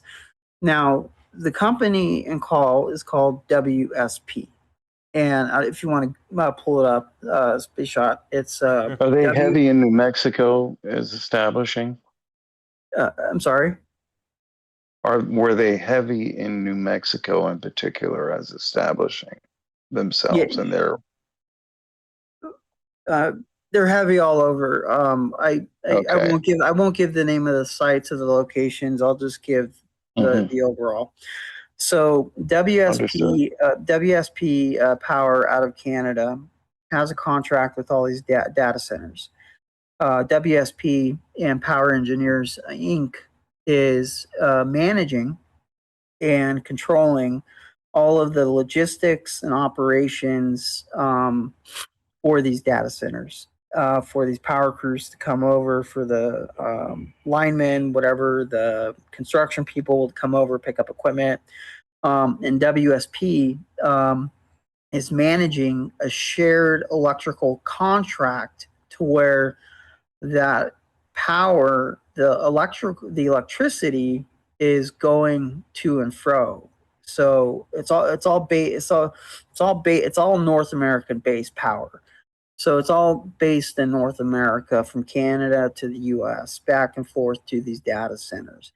And so when people see a spike in, I'm going to assume, and I'm just assuming, when these citizens of certain cities see they see a spike in their electricity bill and they don't understand, and they look into it and they see WSP, whatever I don't know what they're going to call it, but it's coming from these awarded contracts from different companies, and one of the companies being WSP Power Engineers, and in a way it's almost a fraud, and because in reality what's happening is, and what's running the data centers is the SMRs, and so when you have tons and tons of plutonium that you can put to use, or whatever it is that you have of waste material that you can make use of, they're more than likely, hypothetically, making a front so you can capture money, but at the same time you're still powering everything you need to, and there's probably some or more than likely, there's going to be leeway to where there is no congressional oversight, being a private company, being a company from a different country, Canada, that the U.S. does not have authorization to look at the books, doesn't have authorization to inspect. So, and it gets very interesting. I have a lot of, let's just say, schematics and blueprints of this in different areas of these sites, and they're all over the U.S. And so if you look up at WSP, you can see the mass hiring campaign that they're doing right now. And, whether it's project managers, engineers, engineering students, you name it, administrators. The right one, WSP? Yep, that's it. So if somebody has the time or wants to do a deep dive on it and see if there's a connection, I would say go for it. And you would be surprised what you're going to find. Because it's absolutely. Get your shovels, get your hard hats, and definitely get a good computer. Get a couple of computers, because one may go down and you'll need another. Oh God, no. Yeah, but yeah, I mean that this is this is factually what's happening. So I was offered a job with WSP, and when I saw what was going on, I turned it down. And the reason I turned it down wasn't because of what I knew what they were doing, because the job I was offered was a very, very high mid, a little higher than mid management. And Renee got Renee got sicker, and so I had to turn it down. And so while at home taking care of Renee, I started just looking over everything, looking over all the different sites, looking over the different scope of works, just everything, right? Just everything in general that you need to build something, just everything that goes into a construction project, right? And then I started putting things together, and so I'm glad I did turn it down, because I saw the unfairness, the unethicalness of it, and let's just say some of the people that I was speaking to were not the people that you would want to work with, because of their mentality, their attitude, their demeanor, their sight on human beings and nature, and more, and just in the end, my wife had became very sick at that time, so I turned it down, and and God works in mysterious ways, right? And so now I present it to the world, so please do as you may do. And Spaceshot, I'll share some information with you if you want to take a look at it and see what you think. And if somebody from the audience has a pretty good bridle, pretty big connection points on it, and they send you a message to it, then maybe we can talk, and see what comes of it. But there is connections between Canada, these companies, with like Peter Thiel or Sam Altman, all these data centers. And there's a lot more to it than just dirty water, dirty water, dirty ground. People's homes being taken away. There's so much more to it. And a lot of that's been Chinese propaganda too. Chinese specifically sourced. Has that been in front of you? Doc? Sorry, say again. I said a lot of this simplistic negativity towards the data centers that are needed to reach that point of dominance has been out of CCP MSS. Yeah. Yeah. Their nonsense and their heavy social media campaigns that have been designed to hurt the efforts rather than letting them be exposed as they are. Oh, very much. You know, and I've had conversations with people at Langley that that I'm very, very good friends with, that I've known for years, and they weren't even aware of this, that it was going on. And this is an issue, though, side issue of unaware aspects there. You and I have run into repeatedly lately. Right. I'm just going to leave that as it is, as a statement over the airwaves.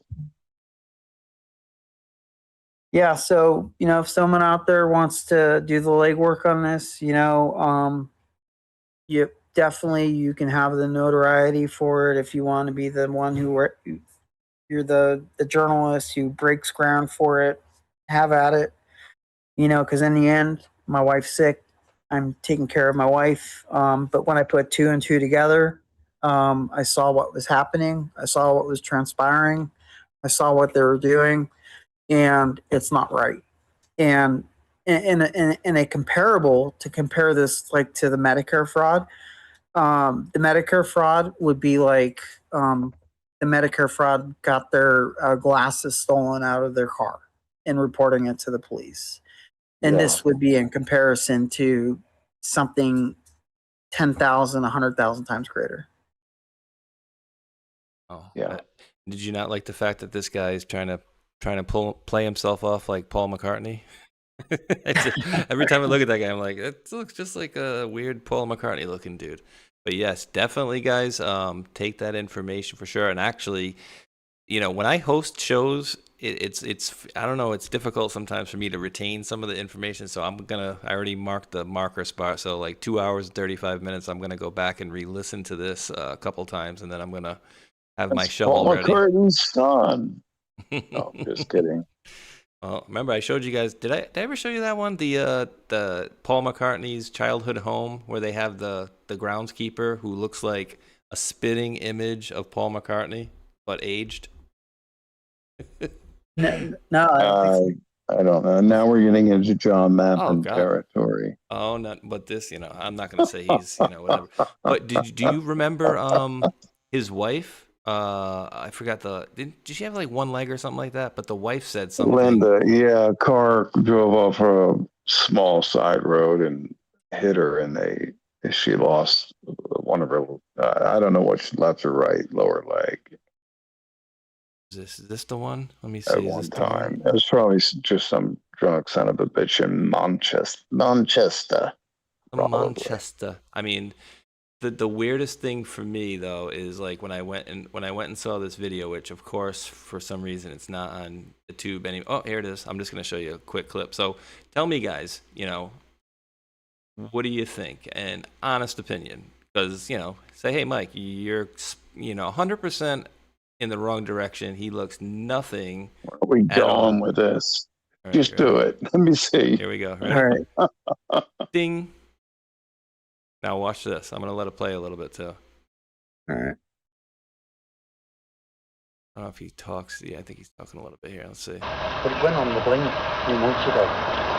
So I haven't got part of replacement. I've got a letter from the TV license people, reminding me from TV That's not a license. spit image of friggin' Paul McCartney. This is the groundskeeper at Paul McCartney's childhood home, and the idea that this guy is the one that's, oh yeah, I'm gonna take care of the stuff, and he's talking about like a TV tax. There's probably look at the eyes and the face and the structure. There's some genetic shitfuckery going on with these inbreeding, not inbreeding, but interbreeding families in the royal structure. They have no idea how vestigial they are. an appendix has more use to a human being than they have to the reality of all this today. But that's all I'm sure. You know what's funny about the Beatles, though? You know who their biggest funder was? Let me see. Hold on. No, hold on. Let's see. Let me take a wild guess. Tavistock.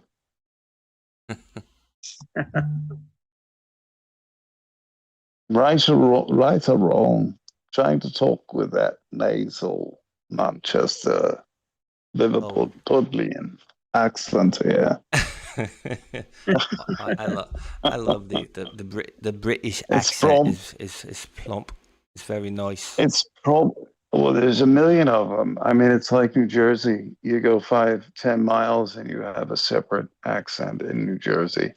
It's the same thing. But when you're talking about the Mersey and Liverpudlian accent, it's all spoken through the nasal cavity and the back of the throat. I'm not doing a good job of it right now because I'm very tired. But however, when it comes to that stuff and these families and the groundskeepers, look, yes. How many times have we seen guys out of Mississippi that look like freaking Elvis? I mean, they just look like him. But it's a distant genetic, though connected relation. Oh my God, I don't need to bring up Elvis. That's going to bring up a whole shit ton of, I'm sorry. He's alive still, you know that, right? Oh yeah, I just had coffee with him 3 weeks ago. What's that guy's name? Bob at something. Mother Angelica's retreat, 45 minutes from here.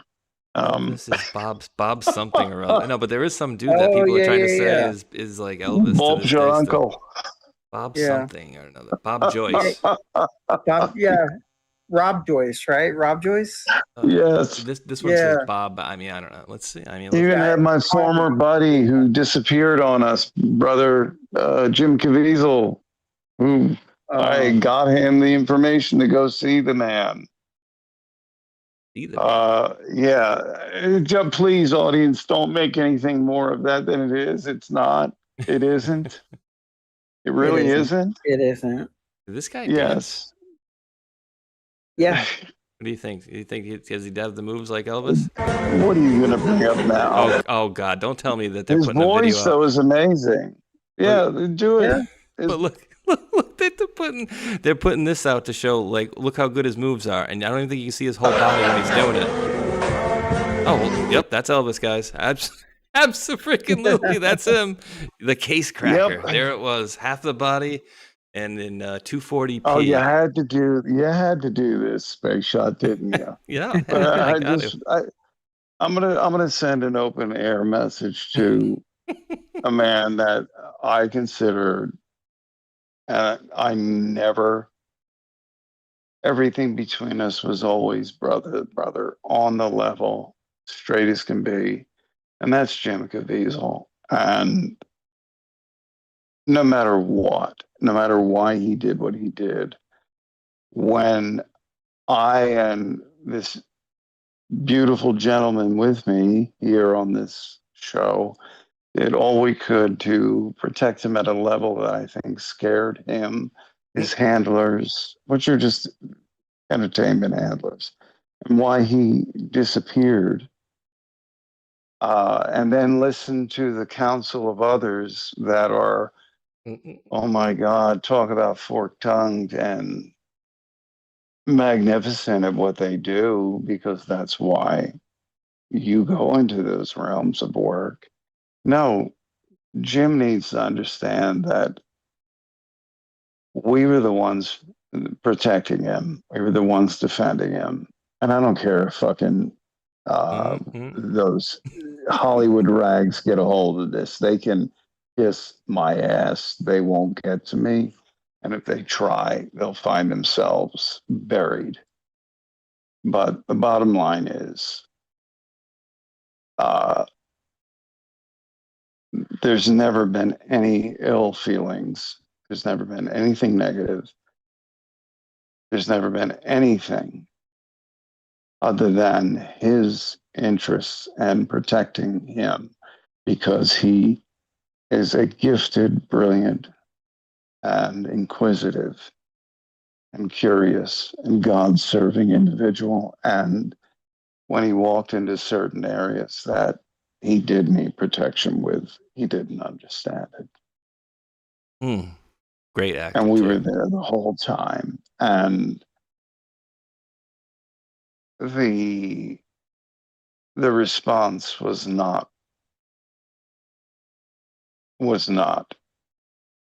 based on anything other than what others had interjected into the situation that wanted to see it go bad. And no, my door is always open. My love and friendship never ceased. My brotherhood never ceased. And I still go to that same retreat once in a while, just for 4 hours of peace to myself. And that door is always open. And I would just say to my friend, yeah, come on back for a moment. And I'll leave it at that. Like, did you want to say something, or were you going to say something there? No, I was just saying. I was just saying with what Ghost was saying. I said same here.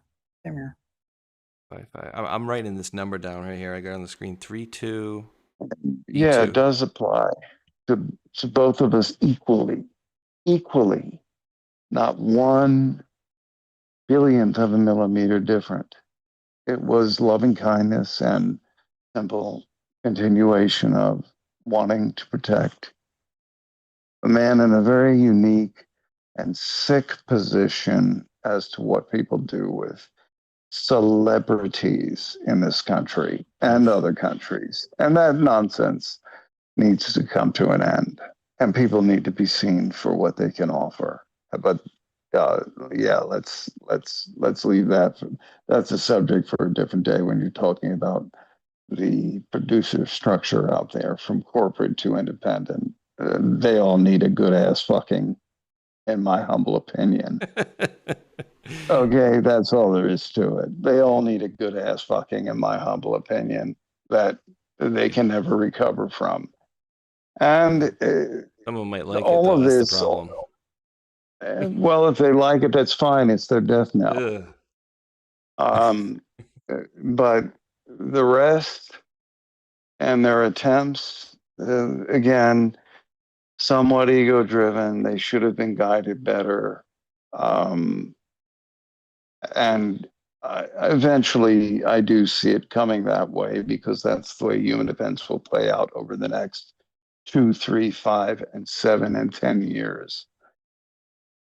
Yes, it's not immediate gratification, but in certain respects, it will take that long for certain things to play out because of external influences such as AI and others that we can't really delve into, because it wouldn't do any good to do it, and it would be stupid to do it right now. But the bottom line is judgment based on zero discernment was made in a number of situations. And I think there were interests, even going to General Flynn and others, that were at cross purposes in appearance only. Yeah. In appearance only, where communications were garbled. And no one took the time to zone in on the frequencies to get the right information back and forth. And it resulted in a clusterfuck of industry, very good people, very sweet people, very well-intended people. Well, but and not understanding. I'll drop it there, bro.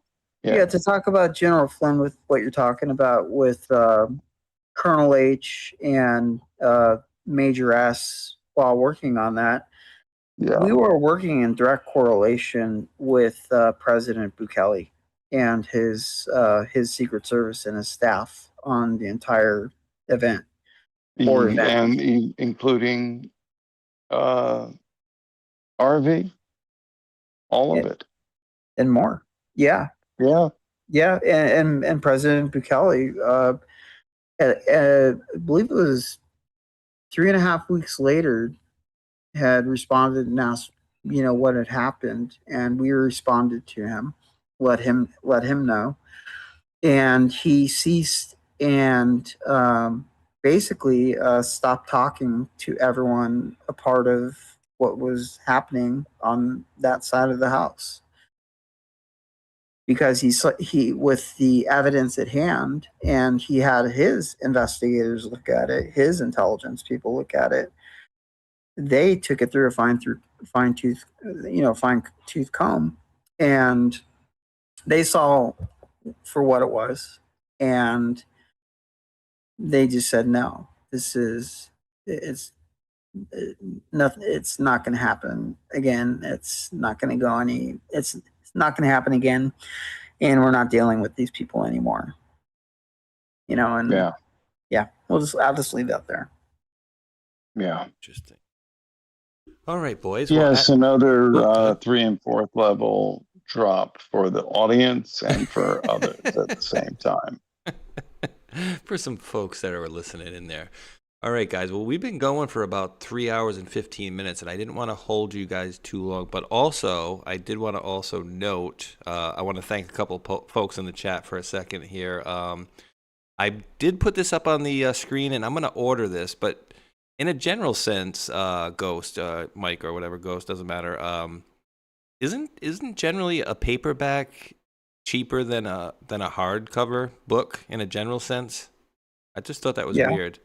I'm gonna get I was gonna get the hardcover anyway, but Randall Escrow dropped a $10 super chat on YouTube, and his book is The Quiet Before the Storm: Memoirs of an Austin Firefighter, and you can check that out on Amazon. I had it up there. I'll drop a link in it for you guys later. It says coffee table book will benefit canines for warriors. My photography of disasters I've met, and true stories and poetry of my wreckage. So interesting. And I did have it up. If you guys scroll back, I probably had it on the screen for about 5 minutes or so, about an hour ago. I saw. Yeah. Interesting. So I'm going to grab that for sure. And D Starboy, I don't know if this is showing twice or if he's hooking it up, but looks like he gifted out 5 subscriptions to the channel and then came back, and I'll pin the next one, and gave out another 5 subscriptions to the channel. So I do greatly appreciate that, guys. And I saw also, that's brilliant. Yes, that's very helpful. And I also dropped a link for a better link. And I hate the links that they're like super long, but I dropped the mods in the chat for Renee's GoFundMe there, a shorter link where it's literally like HTTPS and like not even 8 symbols, so nice and short and sweet to the point. So we do greatly appreciate anybody that's donated, and I see that somebody had just donated $100 a little while ago. How was I able to see that, Mike? I don't know how I was able to see that one. That was interesting. Yeah. Thank you very much. So we do appreciate you guys out there. Yeah, and just to let you know, to let everyone know the update we got yesterday was we saw her cardiologist yesterday, and they're referring her to UCLA for she needs to get a transplant. It's when in the beginning of the show I said it's been rough. So we had found out yesterday through the cardiologist and the specialist, the UCLA cardiologist, that Renee does need to have a heart transplant, and it's something that we knew was going to come down the road, but we did not foresee it being this soon. Yeah. Prayer warriors, we definitely need your prayers. And like I've said, I've never asked you guys and gals out there for donations, but I sure will for my friends. And, for Mike and his wife, Renee, who have done a lot of really good things for our country over the years. I don't think it's much to ask. And again, at the end of this, throughout all the platforms, we maybe have, I'll say in the ballpark of around 30,000 views. So if everybody could give $1, that would be awesome, right? Like $1. That's my ask. No idea. $1. That's me. Just Go to the link. Give $1, please. Yep, I'm $1. begging you. And don't I'm think it's not begging you. helpful, because it's very helpful. I was with someone at the VA today, and a similar subject came up, and their response as a professional was, people just don't seem to care. They don't seem to understand. It is that simple. I'm not going to go into details. The bottom line is, please, if everyone listening or everyone that hears this over the next 3, 5, 10, 12, 30 days, 40 days, I don't care, just gives $1. So helpful. There's a life saved that has done things in the vein that her husband has, who is on this, who is a brother to me. I would die for them. I know he would for me and others. Just please do it. Amen to that. And you guys don't Just have please any. Do it. Yeah, you have no idea how much it would mean, because you think it maybe sounds tongue in cheek, but like really $1, $2 would absolutely help. So we do greatly appreciate that, guys. Nobody's asking you to buy coins or dollar or cars or and I'm not downing anybody. I'm just saying nobody's asking you to buy anything or hats or anything or mugs. We don't have that. That's not ever going to be a part of this. Just $1, just a freaking $1. Go to the page. Renee Moran. Gofundme. Absolutely. It's all there. Mike and Renee have made it known. They will give all the accounting to anyone who asks. Ooh. There is no shitfuckery with this. This is a real human life. This is saving a human life that has done things that most don't ever do, and that's not to degrade anyone. That's just to say she went the extra mile that we all do in our own way, in our own lives every day, personally, privately, quietly. Yeah, and just $1. And Ghost, we had a kind of a question in the chat too. I'm sorry. No, you're good. No, you're good, bud. You good? Take a second. Yeah, I'll answer this even question. Even at a VA meeting, it was, they don't go to this extreme. No one does. No. And this audience does. And whoever hears this, please, if all that we said to you tonight wasn't worth $1, yeah, then I don't know what the fuck I'm doing and why I'm wasting my time and committing time to doing this. Because I'll stop. And this isn't the ultimatum. I'm just burnt out after 15 years of planting seeds. The last 7, 8 years, hardcore. Kept it to a certain level for a reason. Many reasons. However, I know that certain people tune into these broadcasts, and I know who they are. We have a good gauge on that. And these are people that everyone knows and that do want to do the right thing with a number of subjects out there. I'm asking everybody in this audience, just go to that link, give $1 if you can, give 5, give 10, give 20, give 100, 1,000, 10,000 if you can, because there's some of them out there, and that wouldn't be a fraction of a pimple on the ass of some. Actual. There's no time to waste with verbiage. There's no time to make things sound nice and sweet. Now is the time. Either shit gets done at every level or everything, and I'm applying it to this, or it doesn't. If I had it, it'd be done. If others we know had it, it would be done. But we don't. And people think, and at that meeting, it was simply, no, they don't take care of the ones who've given their lives to this country in every effort, in every form, in every aspect of their professional training, their hearts, and aspects about the human beings. And there have been many of them that have not been recognized. However, this is one that's in, Renee is in a position where she needs. We need all that we can get because the transplant now is on the line and it has to be on a quickened pace. So please, I'm going to leave it at this. No, none of that shit is cheap.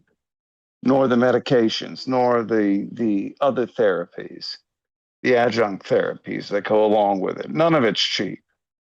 Please, we've done a hell of a job just asking people, and God bless every single one of you who've given a recurring $1, $100, $50, $25, whatever you can afford. Just, Jesus, please, just anything you can afford with this. Anything. And I mean, start with $1. If that's all you can do it. And I'm going to call on the certain billionaire circles, because get that in reserve. But they're not going to make up for what you can do, what the regular audience can do. You're where it matters. You're where it matters.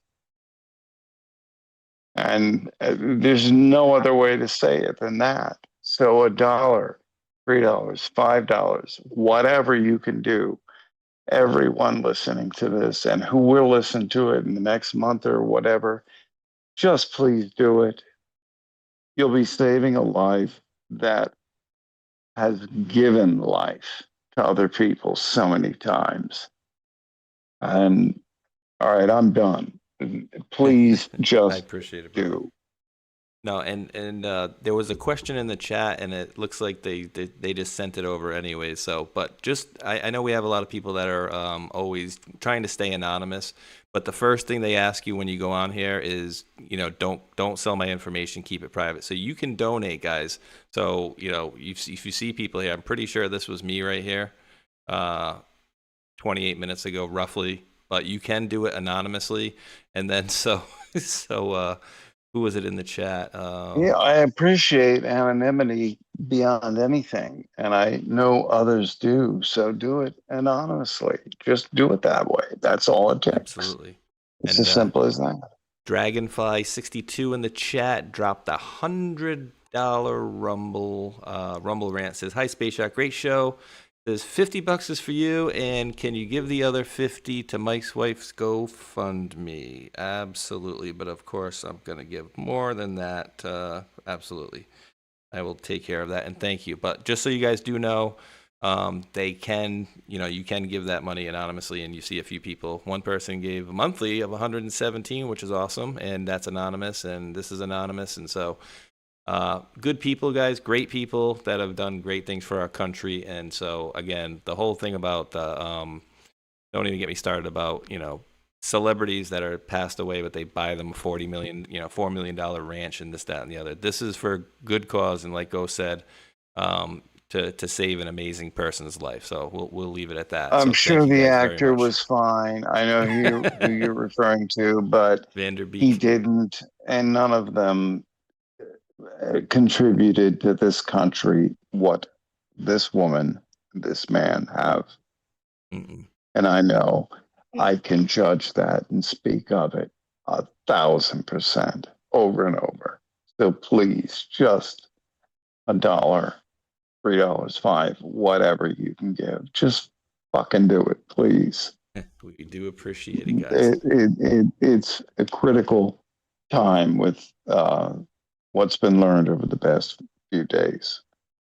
Yeah, and in addition to that, guys, too, I will 100%. I won't say demand. I would never say that, but I would humbly request you guys get the prayers, the prayer warriors, and add Renee to make sure she's on all of your prayer request lists, and spread that around as well, because monetary is very vital, but prayers are vital as well. So make sure, please, to send those over. Really do appreciate God that. hears real intent. Yeah. That I can speak upon that for hours in my days, rather, in my own life. God acts upon real intent. Yeah. And God is way bigger than all of us have been taught. So I'm just saying, just please. Absolutely. I'm just going to thank a couple folks here on Pilled, and then we'll get out the door here. We got Lizzie B dropped a cookie, and of course I will read any messages on here. I don't think there's not one message in here. I like reading you guys' messages, by the way, just so you know. Messages, questions are cool. That's cool too. We can go for questions as long as you want. Yeah, and leave some questions for the chat, guys, for the next show, or while we're during the show. If you guys if you have any questions that they can answer, they would, they're an open book and they would answer whatever they're allowed to, for sure. So put those in the chat as well. Lizzie B with the cookie, appreciate that, Lizzie B. And then I know Ghost Dirty Mind will love this screen name, Saint Cosmic Dildo, and that is a Dirty Mind. What are you talking about? It's a cucumber and a deer. Okay, that was what the icon was, a cucumber and a deer. Saint Cosmic Dildo. It's Every right up there. week, that's a laugh. I gotta see it. Will you send me that visual or their icon? Let me see. Oh, he's got a new one. one. If I have one. Yeah, I got you right here, buddy. Ding. Let me. Oh my goodness. See? It's a deer and a cucumber. I told you. I'm not being, not trying to be nasty and dirty over here. I love it. We love our folks over here, right? I told you. I'm not being. Oh, there we go. So thank you for that there, St. Cosmic. That was the first one there. Sean Joe, Space Squad member, dropped the can. We do appreciate that, brother. And then Jay with the can. No message on there, but thanks again. And then St. Cosmic Dildo again with the can. Appreciate you. Moon Baby 0437 with the cookie. Thank you, Moon Baby. And the last but not least, Mr. Sean Joe, Space Squad member with the cookie. He's always filling us up with cookies, and we do appreciate that, guys. I'm going to release the scratching, and just know if I don't ever release the scratching, Debbie always has your back. And cookies, and you do. And she might be at her doctor's appointment still. She might be back, but she always has your back, and make sure I get those things off. And and I do forget quite a bit, so I do appreciate the help from her and all my other mods out there as well. Wheezy, Chris, Bree, and James. I know we got a lot of others. Susie Q. If I start naming them all, I'm gonna forget. So I'm gonna have to write down a list so I can thank you guys next show. But Ghost and Mike, I do appreciate you guys coming on here. And I don't know what we're gonna be doing about Fridays. If you want to come on Fridays. Friday, I'll make the time. I'll make a couple hours. We have to. We got a lot of competition, or there's a lot of shows on Tuesday evening in this ballpark. So, and if we keep it going, we can keep it going. But Friday, whatever. But I'll be live either way for sure. So if you guys want to join me, Tuesday definitely. Friday, I'll be there. Sounds good, guys. In your Google patents there's a gentleman named Joe Firmage. If he's a scientist, Joe Firmage. He's really good friends with Brandon Fugel, and he's worked on quite a bunch of stuff that you're showing on the computer screen here. Inertial mass reduction vehicle. We need to talk with Brandon and Travis. Travis is local to me. Yeah. We need to talk to them. Let's talk to them. And then All right. see if we can negotiate something further in the inner workings. Yeah, I said that publicly. And again, that's not for us, guys. That's for we have an additional audience in case you guys haven't figured it out yet. But no, it is. Yeah, but it is for you, and it is for this audience, because in the future, if they remember these moments and these statements, it'll expand 1,000,000-fold, and I'm not exaggerating. no, it'll spark something. Absolutely. Exactly. It's all important, more important than most can ever know. Because I'm sorry, you can't. The speed of instantaneous quantum, let's say, entanglement cannot outdo the aspect of the reality of all of it. Let's put it that way. That's an equation and a statement, in a sense. Technology's coming fast, ladies and gentlemen, and we're gonna start seeing. I think we're gonna start seeing some crazy stuff coming soon. But as always, Mike, thank you so much for coming on, brother, and Ghost as well. We'll see you guys on it's Friday. Blah, blah, blah. I'm missing my weeks up already. We'll see you guys on Friday at noon. And I will be back Thursday on Roundtable, and then for Table of Titans Thursday. So tomorrow's my off day. I got my couple things to do tomorrow, and then hanging out with my boy. That's our little day we hang out. And so I'll see you guys on Thursday. Again, Mike and Ghost, great show as usual. And I'll join your Table of Titans if you want. I'll give up one show for another. Well, okay. I need you on Tuesdays and Fridays, so I can't, You got me there. I've already blocked off Friday. Perfect. For other things. I like it. Let me see. Is that the other one? Yeah, so I think that's about it. So tomorrow's off. See Michael you guys on Thursday. Table of Titans too. No, I'm just kidding. You can jump on for sure with us someday. You can work it out. Make it happen. See how he's trying to wedge his way into just fucking with it. Yeah, I'm trying to help y'all, MFers. Damn it. Yeah, mofos. But yeah, so thank you to the mods out there, and thank you guys again for jumping on here. And we do appreciate each and every one of you wonderful world patriots out there for tuning in. And until that next one, thumbs up, like, and subscribe. Peace. God bless.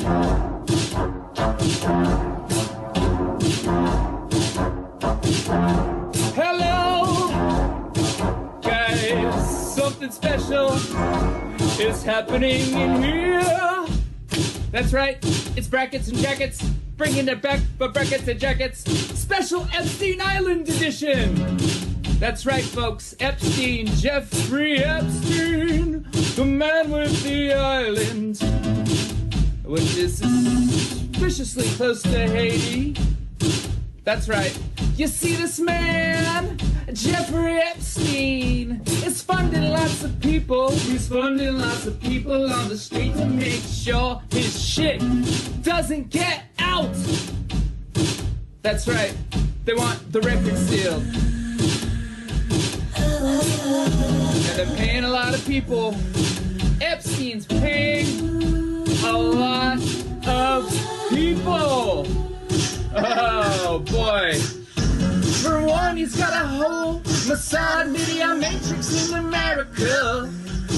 And I would bet you anything that Alex Jones is one of them. Prove me wrong. That's right, Cappy's in the portal. Cappy's in the portal. Cappy's in the building with songs about Epstein. It's Breakfast Jacket's Epstein edition. Guys, I had some epiphanies today. I had some real big epiphanies about some guys. A big network of guys and spies and lies and liars.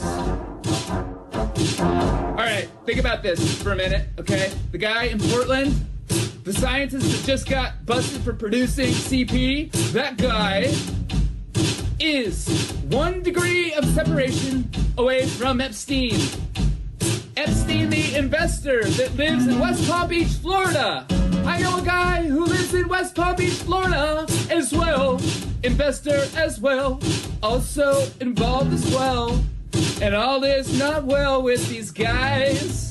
The Florida boys, the Glow boys, the Scott Israels of the world. You see, Epstein is Hillary Clinton. And Epstein is Haiti. And Epstein is a big network of media assets. By the way, did you know that Steve Bannon was going to that guy for money? Also, Epstein is Epstein Oprah. Epstein is Chris Tucker. You remember him. Epstein is also Kevin Spacey. Epstein is also Prince Andrew. Epstein is also... Who else is Epstein? Who else is Epstein? Tell me. You guys know? Who else is Epstein? Is Epstein Big Pharma? Is Epstein Bryan Singer? Is Epstein Naomi Campbell? Yep, all of the above. All of the above. Who is Epstein? Epstein is the keystone of a whole motherfucking matrix. And once you pull it out, it all falls down. Dersh was there too. That's right, we're dropping red pills every day. Dropping red pills in the best kind of way. This is brackets and jackets for the denizens of islands.